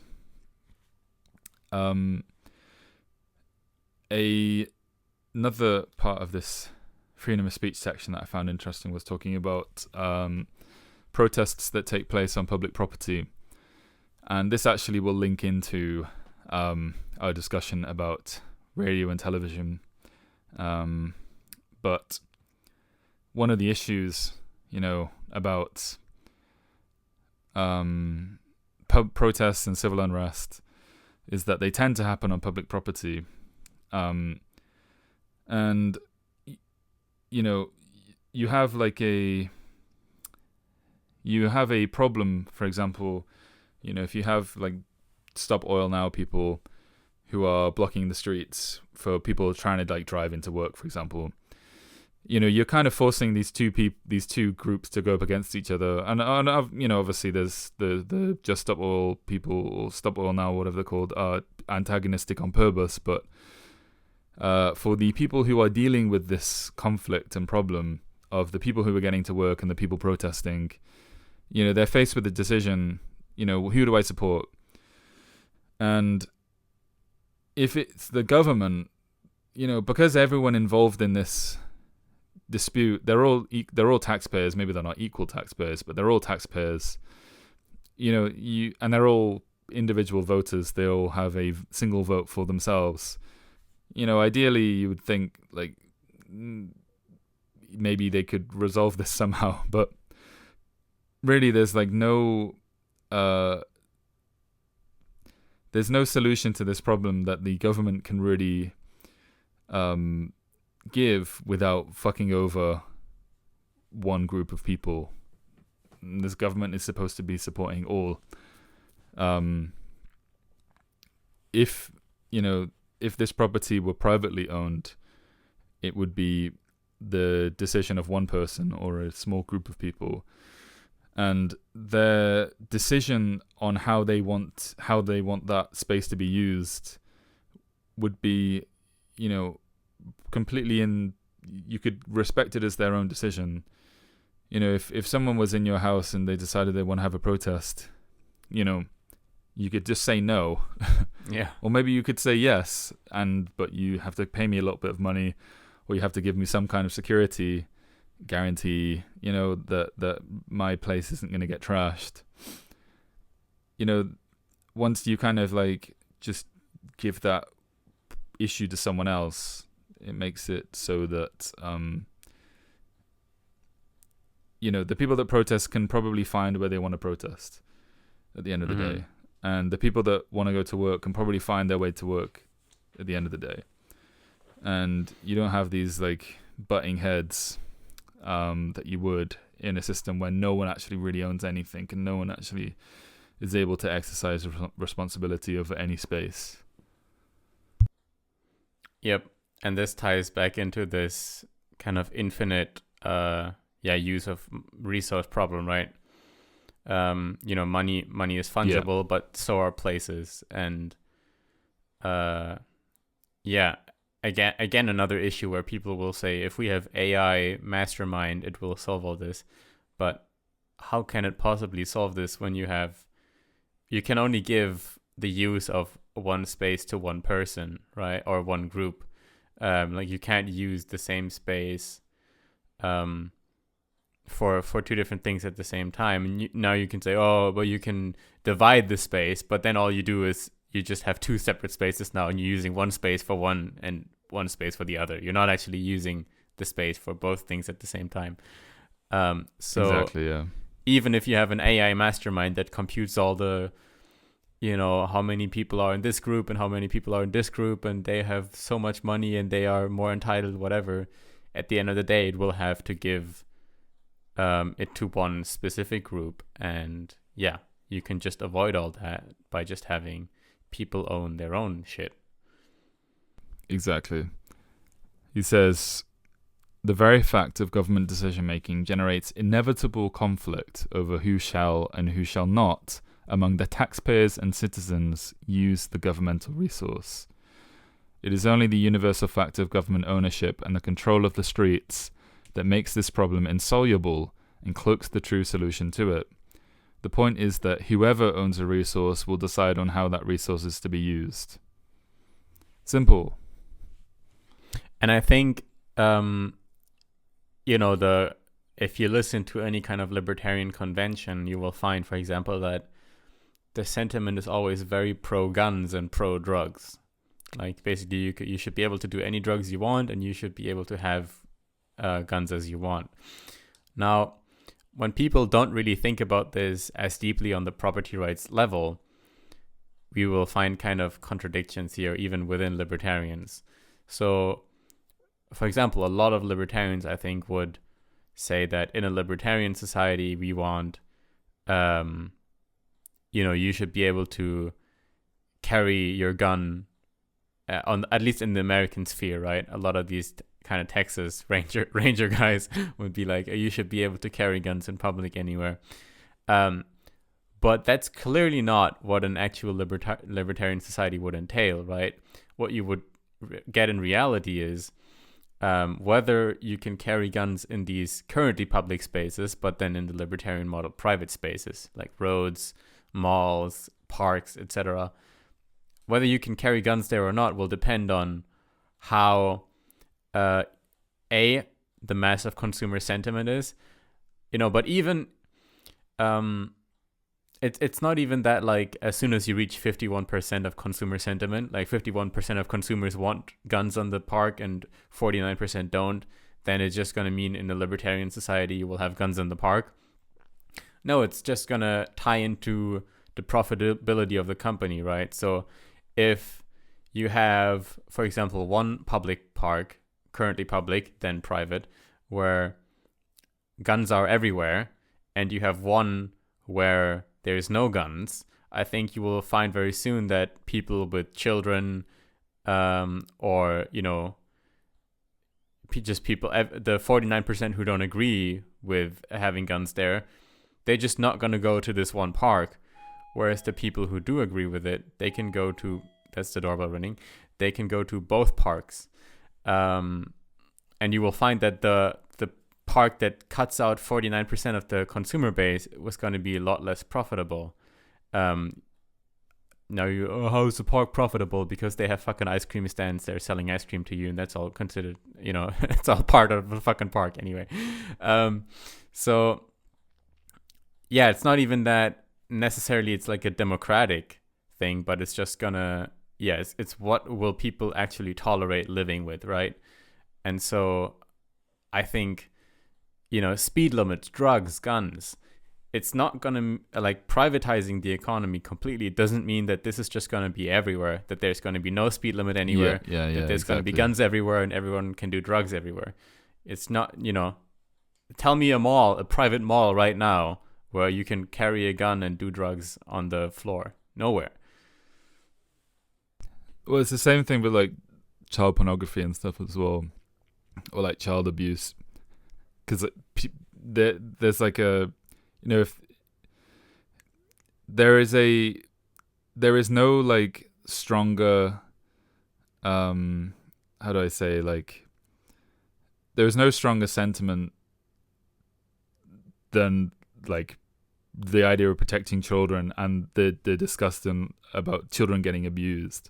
And so, like, there are social forces that are far stronger than the laws that we have, and whether it's like things like murder or like you said, like taking drugs, even like lesser things like gambling, like, these things have always, or maybe not always, but, well, maybe always, to be honest. I mean, especially things like murder, like, they have always been seen as bad, and, like, nothing's gonna change that. And this brings us back to this, how will this all be regulated in a private system? And I think that's the perfect example, because public sentiment is so like 99 to 1% on child pornography and kind of child harm, that, you could say, oh, but if this wasn't, if the government wasn't, chasing these guys down anymore and wasn't making this illegal, what force would kind of prevent this from happening? Because in the libertarian world, in your own house, you can do whatever you want, right? Yeah, but your house is also dependent on the kind of economy around it. So I think you will have, like, if you actually own your own land and you say, okay, I'm going to make child pornography in this house, I think you will find very quickly in the libertarian model that your energy company, your water company, and your gas company are going to stop servicing you, because as soon as anyone picks this up and writes a post about it, there's going to be huge pressure on the stock market or otherwise for these companies to do something, right? And to not, like, why would they do business with this one guy, which is completely negligible to their income as a company, when they can protect themselves by simply shutting you out? And the answer then would be, but that just means that if you can have your own electricity, water, internet, whatever company, and I don't know, also own the road, like have a share of ownership in the roads leading to your place, that, as long as you have this entire infrastructure of other pedophiles who agree with you, you could then make it legal, right? But now we're talking a scale of like 40% of the population agrees with this thing, Yeah. which is like, Epstein's Island. Yeah. Epstein's Island had its own water source. It is an island. Yeah. Okay. All right. Gotten a little bit off topic, but yeah, basically that's the whole public space use dilemma, right? Yeah.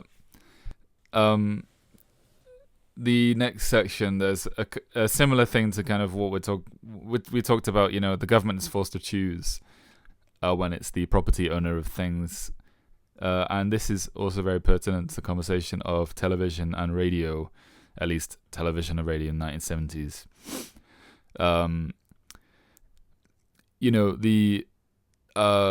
The main point that we kind of come up against when we deal with either national or nationally regulated media is that the government has to choose what happens, what is published, how things are published. The quote here is, where the government owns all the newsprint, the paper, the presses, etc., the government as owner must decide how to allocate the newsprint and the paper and what to print on them. ...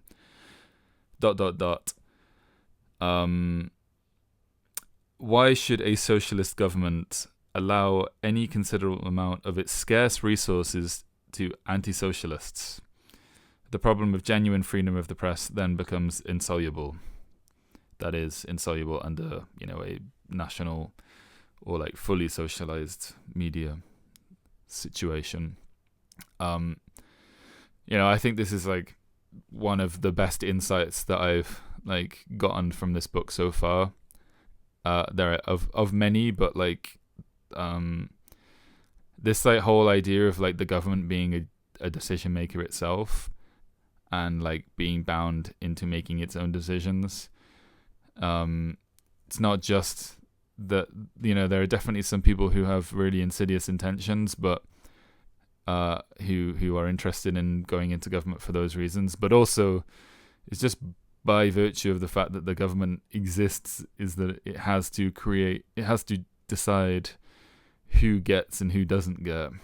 And of course, these aren't decisions that are made purely democratically, because the kind of minute level of decision making that's happening in the government could not possibly be achieved, through direct democracy. It has to be representative, and then different bureaus, and all these different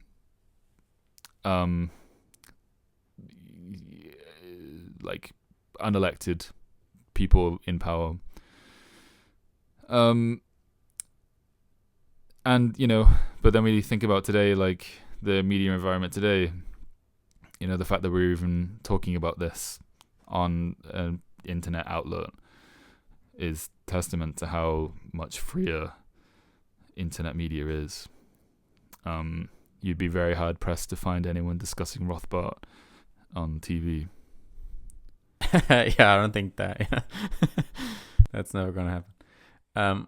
Although there was probably in Google search terms a significant peak when Javier Milei was elected president of Argentina. Really? Yeah, I mean, he talks about Rothbard all the time, and I think his dog was named Rothbard, or Murray. His dog was named Murray, and it was so stupid as well, because I just joined the master's program of economics at Tokyo University, and I was all like, oh, you know, I gotta find my Rothbard people, because there was even one professor at Hokkaido University who was kind of into Austrian economics. Like he wasn't really, I don't know. He was kind of studying it from a Keynesian angle, I would say. Like he was treating it like, ooh, these people are interesting, let's study them. But, you know, he wasn't actually an Austrian economist.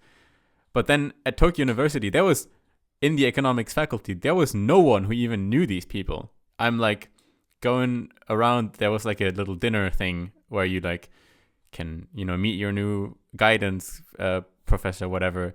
I was talking to everyone like, hey, what are you into? Do you know this? And they will all be like, Ludwig von Mises? Who is that? I never heard of him. Who is this Rothbard guy?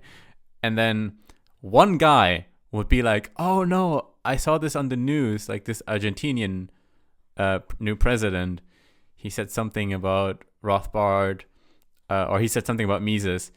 And I looked at it, at this book called Socialism. So Mises has books on one book is called Socialism, or it's not really a big book, but it's more like a kind of pamphlet style. This is what socialism is. And you know, his whole take was like, yeah, I mean, he makes some good points. So like that was the That's like understanding. A pretty classic Japanese university answer to anything. Yeah. Anything so like that was like the understanding of the free market, of the true free market perspective in the economics faculty of the country. And I was like, oh, this ship has sunk long ago. Bear in mind, this is like one of the top universities in Japan. Yeah. So quote unquote top. Yeah. So I wanted to talk about, he talks about free TV later on, a little bit later, and I'm not really sure what free TV, I think free TV is, you know, the kind of the TV that you get when you buy it. It just the channels that you have with the TV remote, and it goes 1, 2, 3, 4, 5. Nicholas, you're my favorite Indian tech support guy.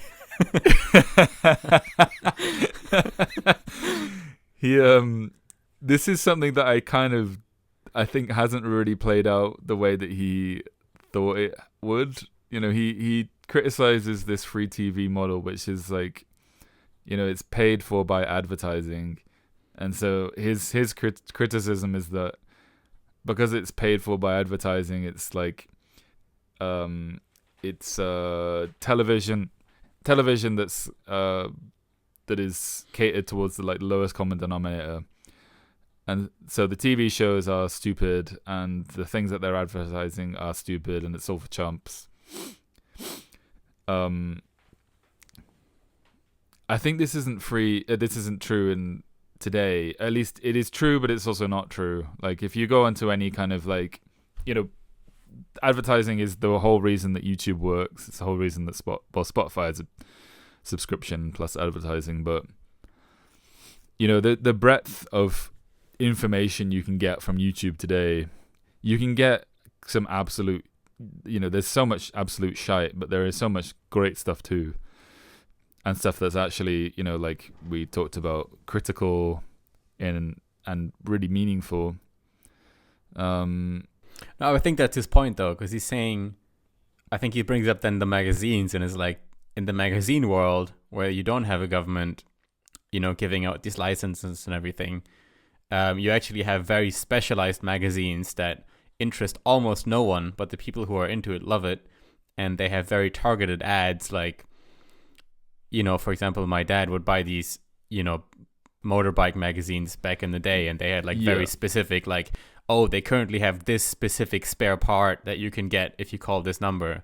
And, maybe the guy who advertised it in the magazine got maybe 3 phone calls or something. But to those people, it meant the world. Whereas on TV, you have like this limited number of established channels, and so they have to hit this common denominator, right? And that's why they will not be as specialized and interesting. But I think his argument is that because at the time the FCC had outlawed pay TV. Obviously, magazines are things that you pay for, right? But today YouTube is free, right? YouTube can be 100% free, and has always been 100% free to me. Yet I've always, you have access to all these an infinite range of niche things. So I think he's kind of a bit off there, basically. It's not. Obviously, no one is saying that YouTube should be. Well, it's not that he's necessarily off. No one is. He's obviously not saying that. He's talking, like you kind of mentioned there, that there's a forced scarcity of free TV channels. There's maybe 2 things going on. Maybe it's less to do with the fact that they're free, and it's because they're not really free anyway. Yeah, I thought it was more paid about for by advertising. Yeah, I thought it was more about the lack of variety than whether they're free or not. But I don't super remember actually right now. Yeah, maybe. Yeah, I mean the most of the section is about how the TV is paid. This TV is paid for by advertising. Anyway, so we then go to what I thought was quite like a fun. This is a bit of a thought experiment, really, or just like a reminder of how things were. That, I'll give you the quote. A common objection to private property in broadcast media, that is, the privatization of TV, creating pay television, cable TV, etc., is that private stations would interfere with each other's broadcasts, and that such widespread interference would virtually prevent any programs from being heard or seen.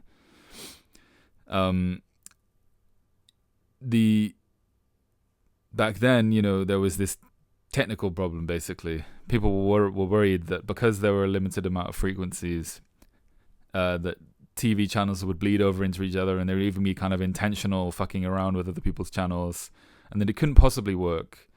But we look back at that today, and we see it for how ridiculous an argument it is. Because, it was just a technical problem, and when it comes to things like, it's a similar thing, we talked about parks earlier, like a park costs money, right? What if you had to pay to get into a park? Or what if a park wasn't free? It isn't free anyway, but what if we recognized that we actually had to pay money when we wanted to use it?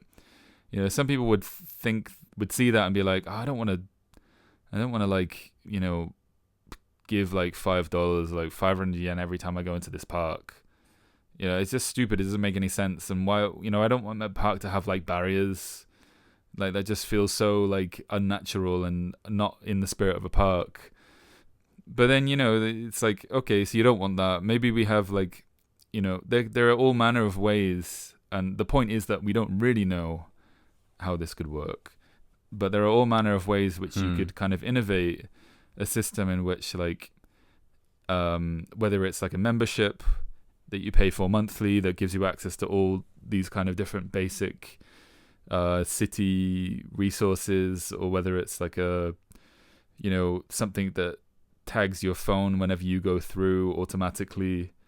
Hey, now you're thinking like a libertarian. But it's like, it's clearly a technical problem, like a lot of these things. And same as when with you the look road, back at these previous examples. Roads as well, for sure. Yeah. Same as with the road thing.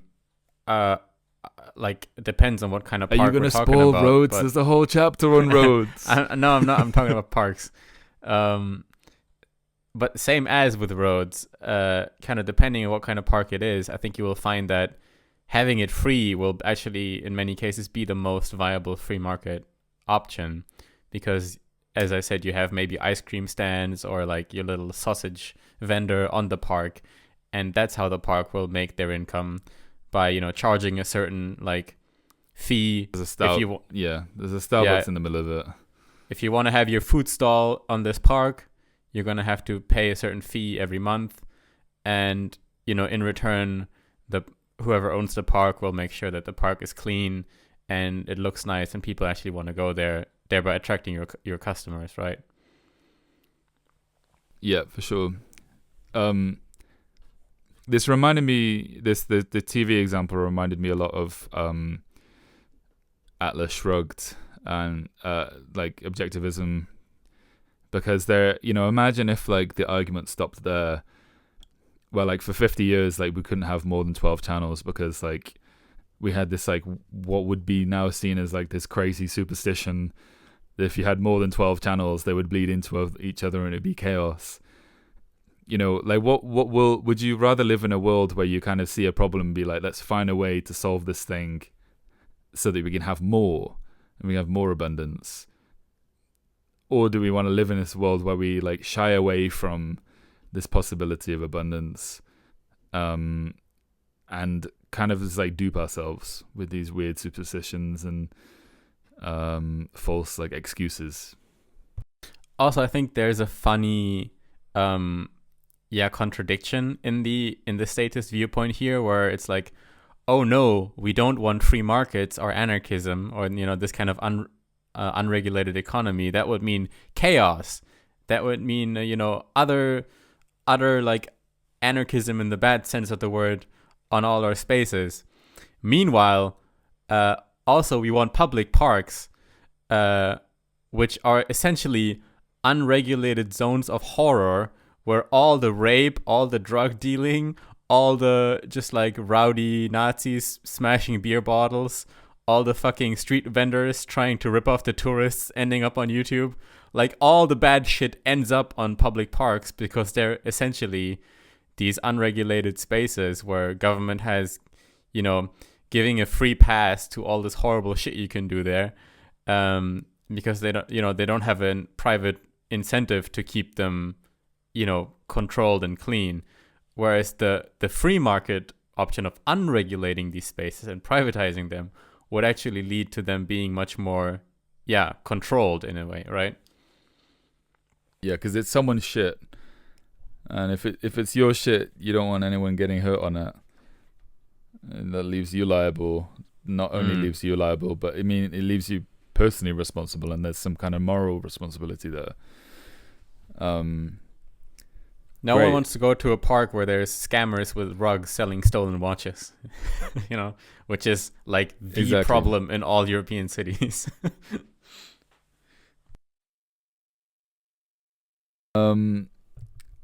Okay. So we go into a lot of different directions from here. We have,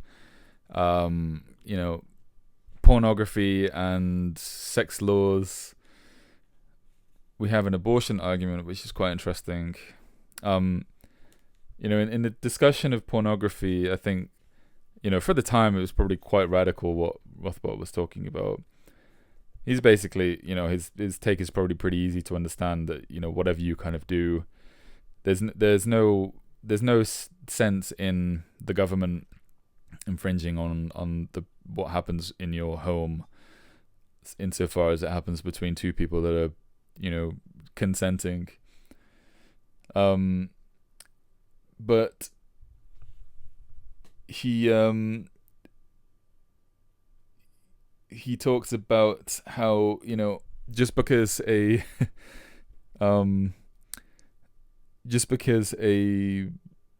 libertarian doesn't agree with what is happening doesn't mean that they believe that someone should be put in a cage for it. And on a broader point as well, like the idea of morality is not something that that can be exercised through force from someone else. It's like the kind of opposite of what maybe not opposite, but it completely like makes morality redundant if you're being forced to do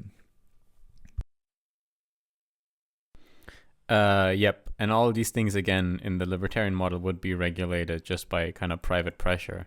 So, let's stay with this consensual sex acts thing. Like, in a predominantly Muslim society, you would maybe find that even in a free market, there could be restrictions on, let's say, homosexual activity, even in certain, let's say maybe even in your house, right? Even in your apartment, because what if the society is strictly Muslim and homosexuality is universally kind of looked down upon,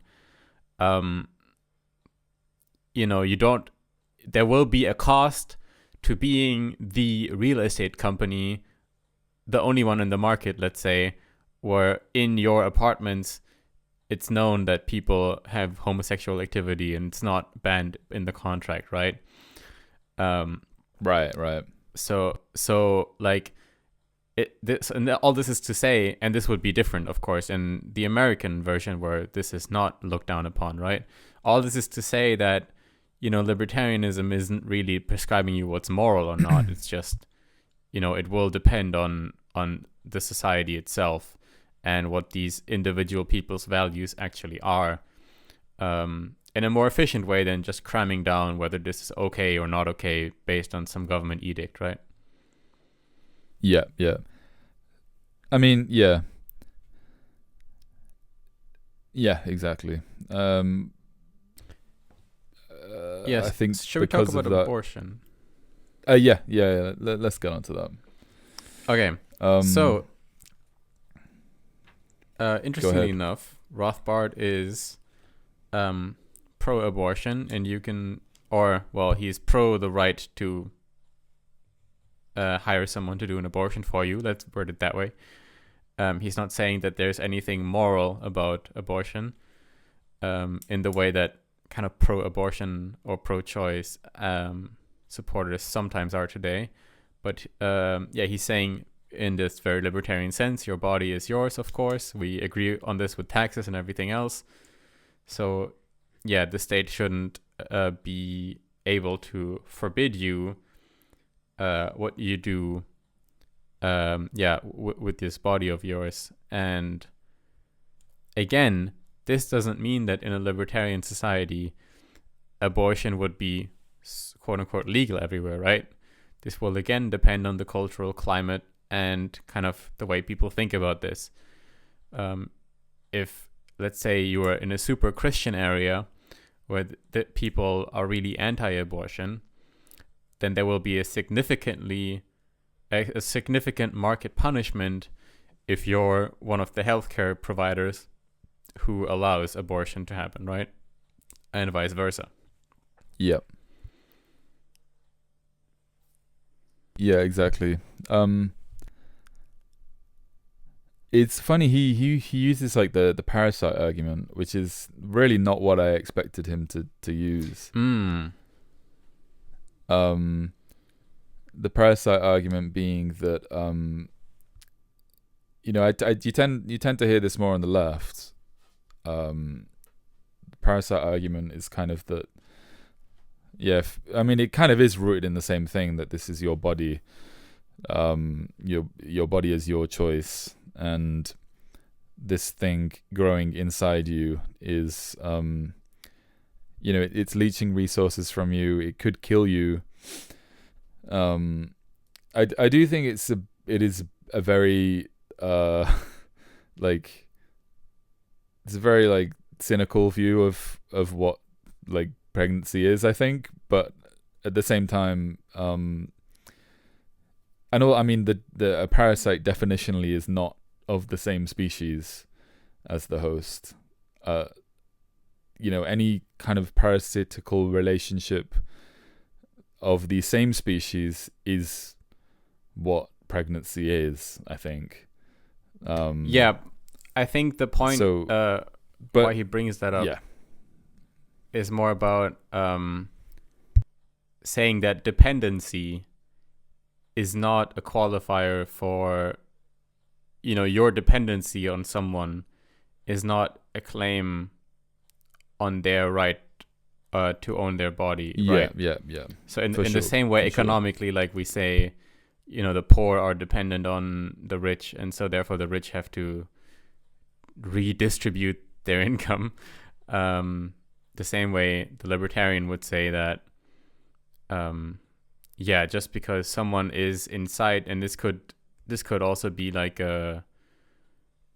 if we not think of it as pregnancy per se, but we can think of this in some other scenario, right? Like there's some reason or some scenario in which someone is dependent on you, and you servicing them with your body in some way, right? That doesn't mean that they now have to abdicate their free will of what they choose to do with their body. I think that's why he uses it, but yeah, it was a bit left field. There is something. I still think there is something different in the fact that it's not just that the baby happens to be in your body. It's like you get pregnant through having sex, and everyone knows that having sex can make you pregnant. Sometimes people have sex because they want to get pregnant. And you are creating something in you. And could you even at no point did that life form it didn't consent to being created, and but maybe it didn't really consent to creating it. Well, let's take that. That's another discussion, right? Like the rape argument. That I think that in that case, like for sure, like you can take Rothbard's, and I don't even really disagree with him, but I'm just kind of trying to test it. It's a good exercise. What is the libertarian stance on like creating life? Like, is there no responsibility over the life that you create? Like, if you get pregnant and you have a child growing in you, and maybe this is a child that you wanted, or it's a child that you had intentionally, let's say, you're like willing something into existence, and like there's no other way that this thing can exist without its dependence on you. You're forcing its dependence on you, even, to be honest, because it can't fend for itself. When it's born, like it will die without your care. And also as well, we don't even think of children as having the same kind of responsibilities or the same faculties as adults, even when they're born. So why should we treat a unborn fetus as almost as if it's like an adult in a way, like it has some kind of responsibility, or that it can be punished in the same way, or you're not punished necessarily, but treated with that same hand. Well, I think that the point is, and he doesn't make it super well, I agree with that, but I think the point is a different one, which is it's not about where Murray Rothbard thinks life begins, or it's not about what really the moral like the libertarian answer is not really a moral one, like what you should do or what you shouldn't do. It's more, legally speaking, an external government entity calling itself the government shouldn't be able to compel you to do a certain thing with your body. And because he brings up this kind of parasite argument, that kind of gets muddled in there a bit, but at the end of the day, I think that's what it is, right? It's not, the libertarian response is not a moral one. It's simply, you have an inalienable right over your own body, and no one should be able to compel you to do something or not to do something with it. Sure. And then, again, like the moral sentiment of the society will decide what market solution will actually be feasible, like whether you will be able to hire a doctor to perform an abortion or not. That's not, I think, something that's baked within libertarianism, but, will be a result of the market sentiment, the same way with guns or drugs or these other things. Yeah, fair enough. Okay. Are there any quotes of yours you want me to read? Because I'm kind of not quite sure where any of your quotes are. I think we still have a bit of time. We've got the numbered ones. I don't think we've run through all of those. Yeah, I don't know what page numbers they refer to, so it's kind of hard. That's fine. We can jump around. Okay. Can try. I think we're actually kind of on track here. This is a quote from a guy called West. West writes, "Protection of a child against starvation or malnutrition is presumably just as important as protection against ignorance. It is difficult to envisage, however, that any government, in its anxiety to see that children have minimum standards of food and clothing, should pass laws for compulsory and universal eating, or that it should entertain measures which lead to increased taxes or rates in order to provide children's food, quote, free at local authority kitchens or shops. It is still more difficult to imagine that most people would unquestioningly accept this system, especially where it had developed to the stage that, quote, for administrative reasons, parents were allowed to those shops which happened to be nearest their homes. Yet strange as such hypothetical measures may appear when applied to the provision of food and clothing, they are nevertheless typical of state education." Yes, so this brings us onto the point of state education, or education in general. And really what this quote means to say is that the universal justification for why we need government schooling and why we need compulsory attendance laws and all this, and why we need to have our children in school, and why the government needs to provide it for free, etc., is that it's just so important for a child, right? Like, what can a child without education in this world? If a child can't read, it won't be able to thrive in our society, etc., right? At the same time, what is even more important than education? Eating, drinking, having clothes, having a place to sleep, etc., and so on. And, if this logic, again, if it's so important that we have education for children that the government just needs to provide it, well, why don't the government also provide free food and free water and etc. and so on? And eventually we realize that this is just a communist scam all over again, right? We just say that something is so important the government needs to do it. We ignore the fact that the free market always is better at supplying anything, whatever it is. And then we just monopolize another branch of the economy. Well, it's also extra funny because, like, they write about this, how, like, absurd it would be that that universal eating should be a thing, but that is actually what is happening. Like, we have free, like, there's such a big, like, political discussion in the UK about, like, free school meals and shit, and it's like, right, yeah, it's always like from the perspective, like, this idea of, like, they're these poor kids, and they can't get the food that they need, and there's malnutrition or whatever. And I mean, I haven't looked into it, to be perfectly honest, but, like, you do wonder, like, really to what extent it's that bad. And then, the inevitable, like, solution is actually now everyone has to eat absolute dog shit. Everyone has to have the gruel. I like how they went, we've carried the tax burden so high that people are being, starving. So therefore, we just need more taxes to provide a communist solution for feeding them. Yeah, exactly.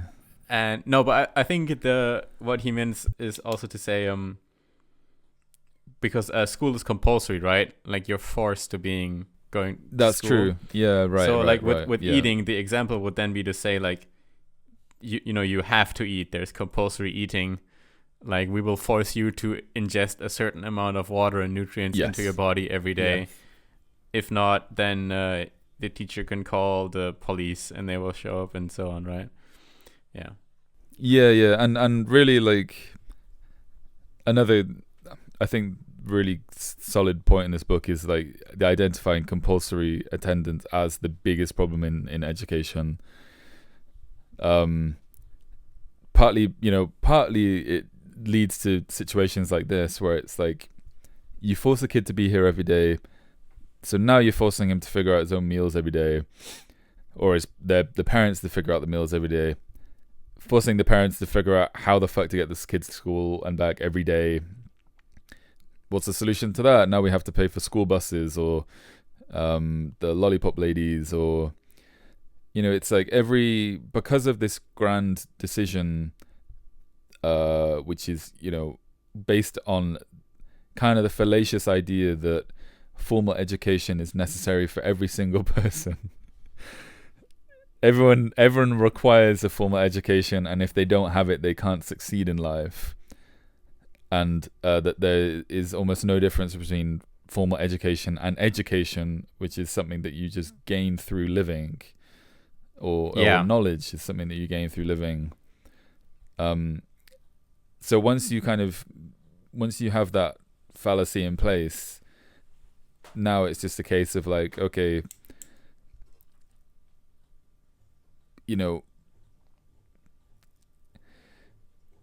force kids to go to school, force kids to deal with all these issues, and when they do deal with them, now we have to provide the solution because we're forcing them to do it in the first place.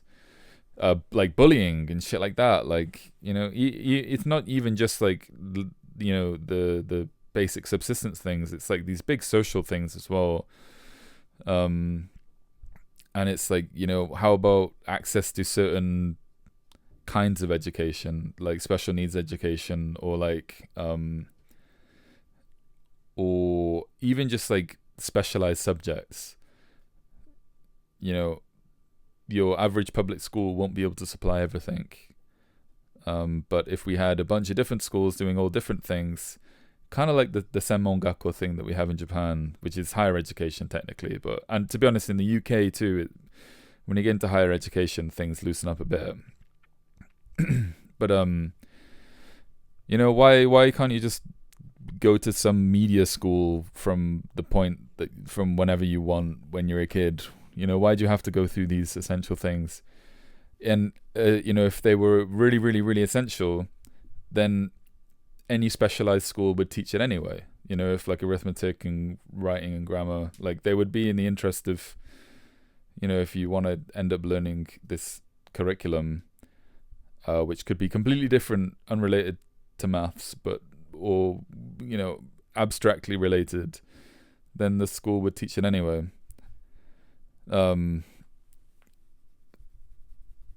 Yeah.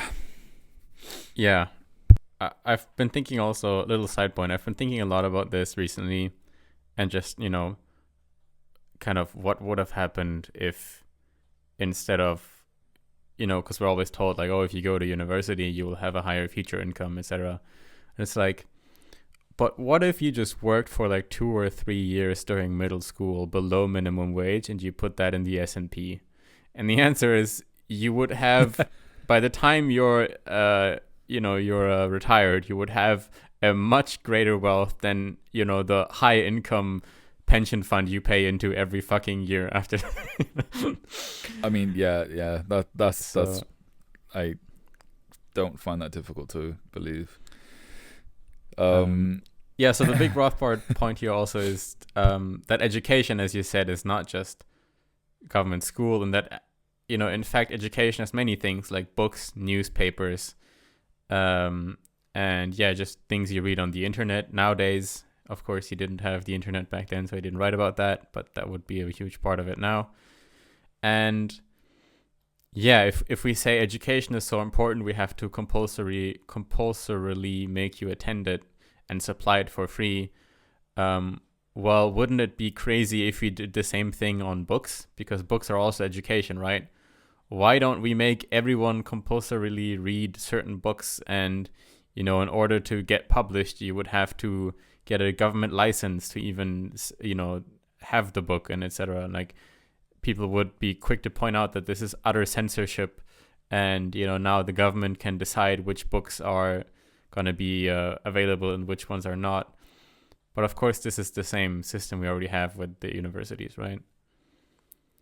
And there's also this funny doublethink thing going on because, like, people are they would be very quick to call out something like that, right? Like state sanctioned books, like this is crazy. But everyone in my school read one of two books in high school English every year, and it was and every single other kid in the UK basically did the same thing. For every subject, every like specialized subject you did, it was, if you were in year 1 you did this, if you were in year 2 you did that, and everyone has the same fucking experience. And there is criticism of that, but like not really. Like the criticism is more like it should be more diverse. The government should make it more diverse. It's never a question of like what actually if we just removed government from the equation completely. What drives me insane about that whole discussion also, and you often hear this now on various podcasts where they'll nostalgize about like, oh, back in the day we only had like 10 TV channels and you could talk about what you saw on TV with all your friends. We had so much unity and we were all in this big community and we could all talk about the same thing. Now you have so much shit on the internet that there's no unity anymore. We don't live in the same culture anymore. And it's like, great, let's take your opinion to the logical conclusion. There should only be one thing that we all consume. And then we'll all be completely in unity. What is the right amount of like, what is the right number of TV channels? There's no right number of TV channels. And even, today, like people talk about the most esoteric, obscure pieces of media and stuff and still find common ground. It's, but one final point I wanted to make on like the privatization of education is like people are scared of, people are scared of the idea of like education. And let's talk about like, let's say specifically like educational courses, like your English class becoming like a private thing rather than something that's controlled by the Ministry of Education. They're like scared of the idea of like this thing becoming private, and the question is like, oh, but what about the standards? Like, what about people having equal access to education and stuff like that? But there's never really much of a it's this kind of like double think where like people, they criticize the government and can really like say that they find what the Ministry of Education is doing is disturbing, yet they don't find it disturbing enough to like believe that we should break away from it. There's always like, it's almost like this thing in like in the back of people's minds where it's like, maybe there's like a solution, maybe there's something we can do, and I find this especially with like, I think about this quite a lot, like, anyone talking about wanting the government to tax the rich more, for example. It's like, do you really want this government to tax the rich more? Like, what do you really think that would do anything? Like, do you really have that trust in the government with that money? Like, I don't think there's anything. People can be like, I have so many friends who are like, who have no love for the government, yet will still, openly, vocally support those sorts of policies. And, you're thinking like, at what point do we get to the stage where you're like, okay, this is the right government, and this government is the one that can take all the money and do the right thing with it, and I'm sure that they will. I don't think anyone has lived at a point like that in their whole lives, you know? Yeah, I always like the idea of taking capital from the people who make the economic growth that you thrive off and, create your jobs and supply your technology. Let's take capital away from them and give them to the people who, what do they do again? Oh yeah, they hold the guns that compel you to pay taxes to them. Let's give more power to those guys. Exactly. I'm sure they will fix it. Yeah. Exactly. On a good discussion also of just, especially in the US, why college is so expensive and how it got that way and why it's really the government making it that expensive. There is a very good chapter on this in Thomas Sowell's. Now let me think. It's Facts and Fallacies. Facts and Fallacies by Thomas Sowell. There's a chapter on universities, and yeah, he explains this very well. But basically, you have this kind of grant system where, and also the ranking agencies where the higher the rank of the university will depend on all these metrics, and which will be designed in a way that basically just account for the money that's flowing in. So classroom size, square meterage of cafeteria, how many amenities you have, and then your university rank will go up. And that of course leads to just the more money flows into the university, the higher its rank will get. So the more they charge, the better of a university there will be. Plus, while you do have, even in private universities, of course, tuition is high. That's not actually the bulk of where their money comes from. The bulk of the money comes from government grants. And, they are incentivized. They, again, give those grants dependent on certain conditions, which are not very market viable. One of them, which Rothbard talks about as well, is this kind of trustee type of governance in the universities. I don't know. Do you remember this part? Yes. Can you, do you have it on top of your mind or? I don't know. Okay, so, basically to even be recognized as a university, even if you're a private one, there's a bunch of restrictions, and basically you can't make profits in a certain way. So you can't have a parking lot that pays, for instance. Otherwise you won't get, the necessary funding. Or you will need, I think it was something in New York, something ridiculous, you need to buy a bond or something from the state of New York for $500,000 to even be able to... Yeah. Something like that. And then another problem is the whole trustee type of government, or governance. So a company with shareholders, we know, is run by a CEO who represents the interests of the shareholders, right? If the shareholders don't like the CEO, they can vote to fire him. And essentially, the profitability of the company through the shareholders, who obviously want the profitability to go up, will be transferred thusly to the managing class of the company.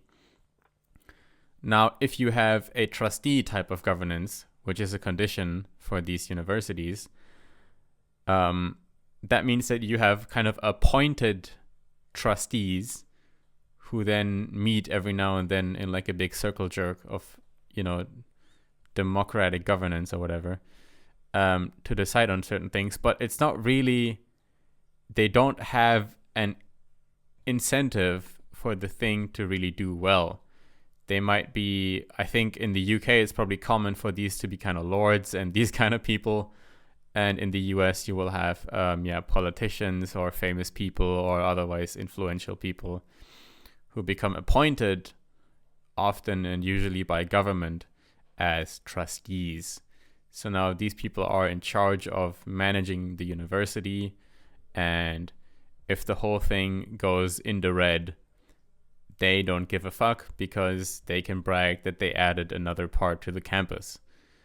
And so that's why these things just become more and more financially unviable, among other things. Yeah. And what do we have? Not mentioned by Rothbard, but the what is it? Government-backed student loans. So you can be guaranteed a student loan. I'm doing this purely as an exercise for my own benefit. Government backing of student loans means that you're not legally required to pay anything back. Which basically means that you can take out any sum of money.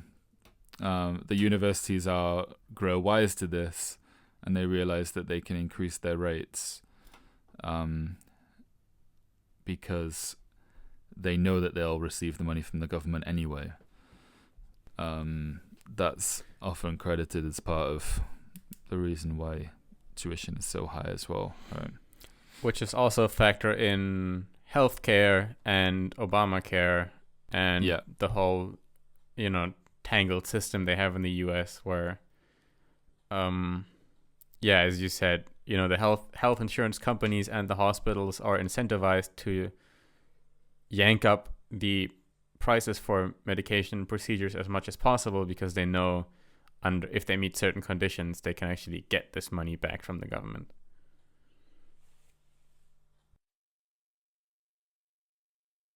Okay. Exactly.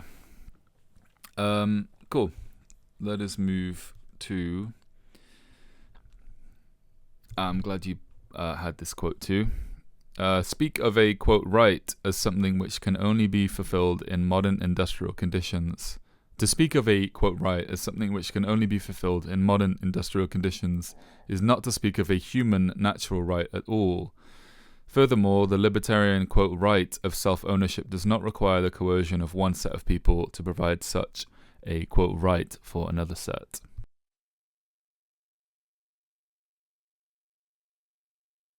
Yeah, so this any thoughts on this? This is about this whole, internet is a human right or XYZ is a human right kind of discussion nowadays where, anything is declared a human right. And Rothbard points out that, well, ignoring all the other issues with it, anything you declare a right that can't be supplied under, basically Stone Age or, other country conditions, how can that possibly be a human right if it depends on this kind of current technology infrastructure we have, right? Like a right is something that you as a human have, especially if you even use the fucking word human right? It implies that it's tied to you as a person and it's inseparable from you. No one should be able to take this from you. You're owed this by nature itself.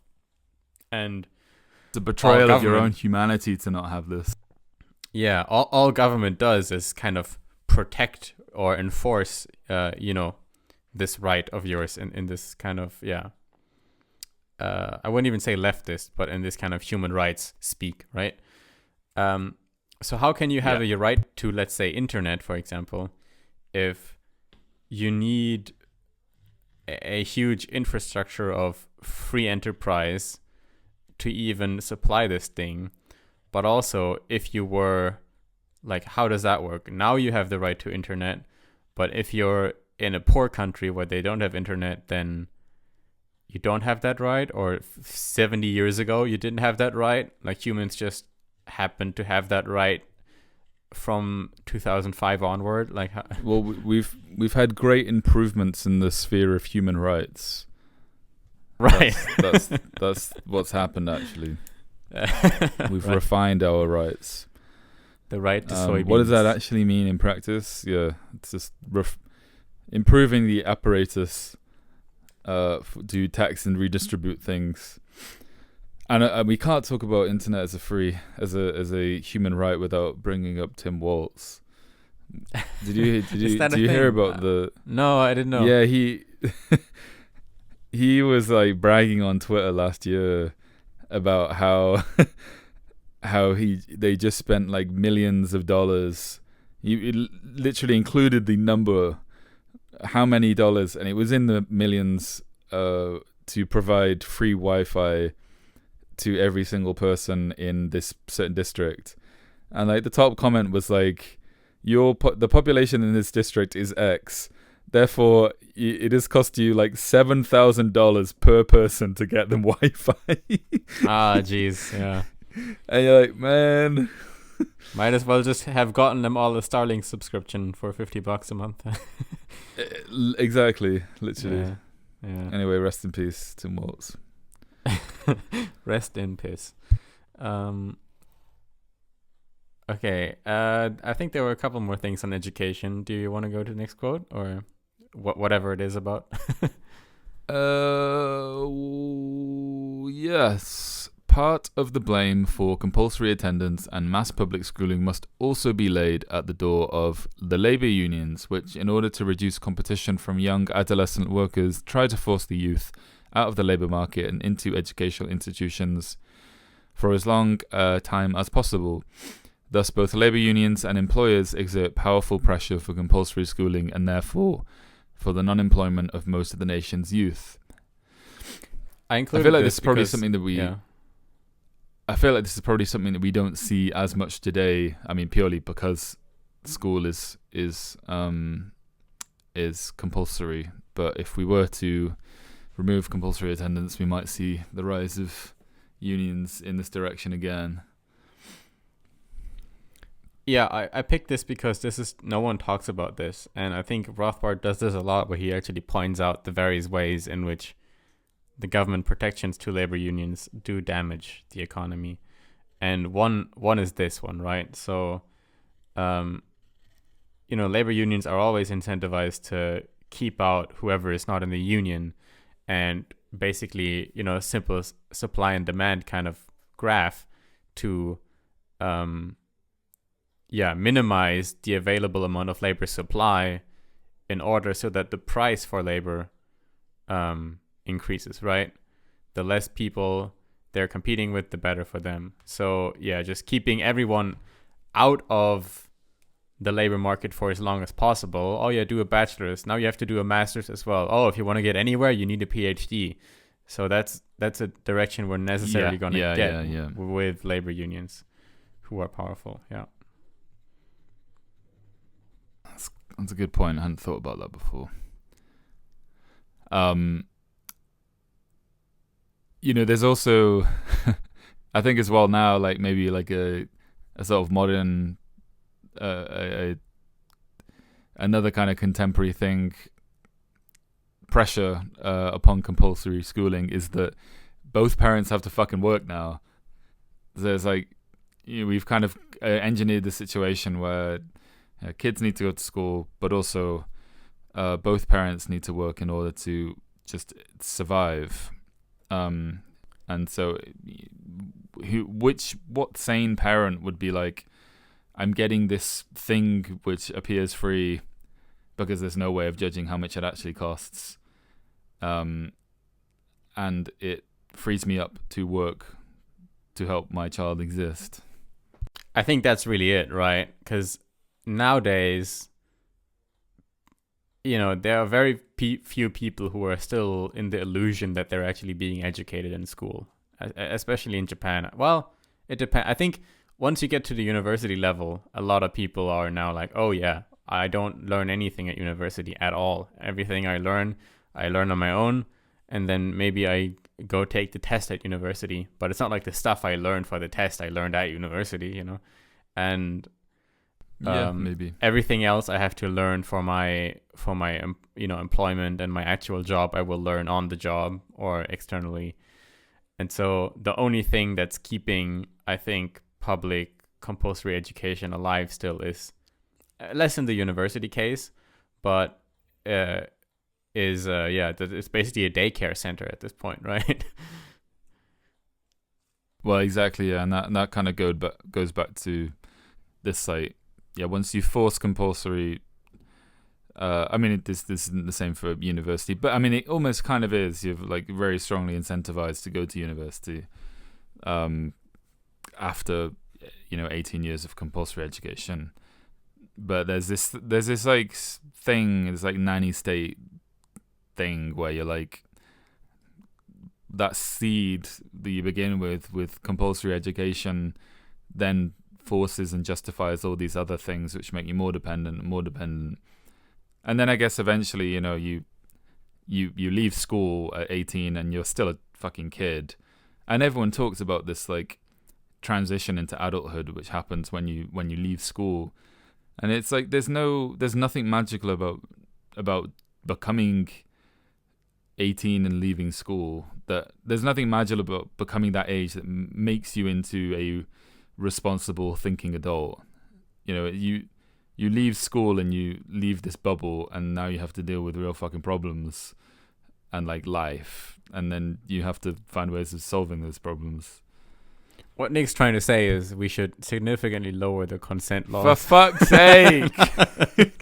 I saw that smirk on your face as I was fucking uttering those words. I'm just kidding. Anyway, oh yeah. As soon as I said there's nothing magical about turning 18. Okay. God damn it. So, let's just hammer out the quotes, and we'll get to whatever it is. The kids going to college generally have wealthier parents than the kids who do not, and the kids going to college will, as a result, acquire a higher lifetime working income than those who do not go. Hence, a net redistribution of income from the poorer to the richer via the public college. Where is the ethical justification here? Yeah, obviously, and eliminating the student loans is another example of this. It's like why should working people have to pay for what is essentially should be really a luxury? Yeah, and the real working poor are usually not as represented in going to university, right? Like the people from middle school or whatever who are now like, and this is nothing bad against these people at all, but the people who are now bus drivers or running like a food stall or these kind of things, these are usually not the people who have children that end up going to university. Although there have been more mixed now then, but still university is mostly a upper middle class to upper class thing still, especially I think in the UK as well, where at the end of the day, what do you do by subsidizing university? You're essentially transferring tax money, which is the working class and the poor also pay that, even in consumption tax, to the class that chooses to go to university, which is usually not the lower end, but more the higher end of the distribution. Yeah, 100%. I mean, I think this is super visible in the UK. Like most people that go to university are, even though university tuition is capped, universities can only charge a certain amount of money. It's still not, it's still a substantial amount of money, and you only tend to get certain kinds of kids going to university, and there's a very, very, it's very clear the kids that don't, and. But I think the point is even that, like, even if it was completely free in all regards, you would still have that divide to some extent, because, and like this will sound so bourgeois, but like if you've ever spent any significant amount of time around like lower end working class people, and I mean lower end in the sense of income, not in any demeaning sense, but these are not kids. The meaning part is coming now. Yeah, dude, those are not kids who are like, oh man, I really want to study economics for 4 years, or I'm really interested in this science. Well, and it's usually like, okay, how can I make money right now? I want to support my family or myself, or now for the demeaning part, often these people are inheriting from their parents, alcoholics or whatever, which is backed up, statistically. Let's just shit on the working poor a bit. So it's like these are, even if it was completely free to go to university, you would still have a strong divide in, the wealthier people going there rather than the more poor people, right? Yeah, for sure. But I mean, this is like, valuing different kinds of education, valuing like formal education over other things. Of course, there are going to be outliers. But I say this as no, someone who hates the universities and only goes because he has to. So yeah. There's nothing But like. no, I mean, yeah. Also, I think people that just, I don't know, they like the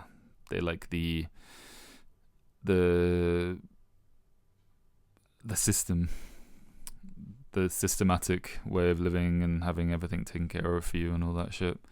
Anyway, getting off the point here, but next quote. Anyway, next quote, final quote. Trustee governance is, in general, a poor way to run any institution. We've already covered this. There we go. So, okay, the welfare state. Yeah, we have a final chapter on the welfare state. I don't really have any big quotes to pull from here. But it basically begins with a shitload of statistics, and actually some quite good points that, like, the welfare state has like completely ballooned since the post-war period in America. Yet there are very few marked improvements in there are many marked improvements in people's lives, but and actually, if we were to kind of, how was it written? If we were to kind of, the amount of people living in the level of poverty that they were back in the 1940s is obviously completely negligible to the time that Rothbard was writing. So people have really come out of poverty. Yeah, so you're saying as people get richer, for some reason, there's more and more people on welfare. Yeah, exactly. Thank you. That's a very nicely put for me. So why is this, Phil, is the question. On the one hand, you have kind of the social working kind of government worker class who have kind of changed course from initially trying to dissuade people from being on welfare and being like, oh, welfare is this new thing we have temporarily to help you get back on your feet, to now if you're like a social worker or if you're working in government welfare, of course your job depends on your kind of your numbers at the end of the year, and so the more people you got to get on welfare, or the more people you got to sign up for welfare, the quote unquote better your career, and that's kind of what you're incentivized to do in that position, right? And we come back to this, like, government workers also just work for their own incentive, right? So he also talks about how the kind of stigma on receiving welfare has really loosened up, and that people are actually even encouraged to go on welfare. And that's definitely kind of, you can kind of see that today as well. I think there's definitely this kind of mythical idea of like the welfare recipient or the person in poverty on the left, which I've never met, and maybe that's just because I'm incredibly your circles privileged. are too bourgeois. Exactly. But I do feel like the left tends to love to kind of caricature these like super poor, they're working 500 hours a week, yet they don't have enough money to clothe themselves kind of people, and then decide that we must base our entire society and economy on saving these people that maybe don't even really exist. But yeah, part of that discussion is like people receiving welfare, and Rothbard talks about the Mormons, and he brings up the Mormon example, which is kind of like an interesting, libertarian solution to all of this, which is that, you can have these things. There's no one saying that you can't have like support for people in a libertarian society. You can't charity. That it's churches. purely like, it's like no one helps each other, and just because people act in their own interest doesn't mean that they can't be generous and they can't be loving, and they maybe even can see a deal in a situation which could be mutually beneficial to everyone. So the Mormon system is basically like I mean, I'm super paraphrasing here, but it's a super last resort. But someone can be given money to help them get out of a bad financial situation on the understanding that they'd pay that money back. And this is just like, I don't know, it's pretty straightforward. I feel like it's pretty intuitive. Yeah, you could make a good free market example. Like, let's say there's something like a free market unemployment insurance, and if you have a steady job and whatever, then you're probably not going to enter into this. But let's say a bunch of people in a new field that maybe is temporarily, it's not certain where it goes, they could all voluntarily pay into this private insurance, and then if the industry goes under due to external circumstance, they would be covered for a while. So this could be things like AI, for example, right? If AI, like now you're maybe earning a shit ton being in AI, but maybe if it turns out that there's an AI bubble and the whole thing goes under and really goes nowhere, then you would be covered by this free market insurance you can voluntarily enter into, or I don't know, whatever. What was the thing for a while? Fucking VTubers. Like, that's a very like, yes, do I offer like these 3 years of my life to become this thing that probably has no future? Like, why not? Be able to make that choice. Don't say that to me. Well, Nick, you need insurance apparently. No. You've got me thinking. Nick is having his VTuber debut next month, so. Exactly. Next Book Boys episode will be just me in my fox outfit.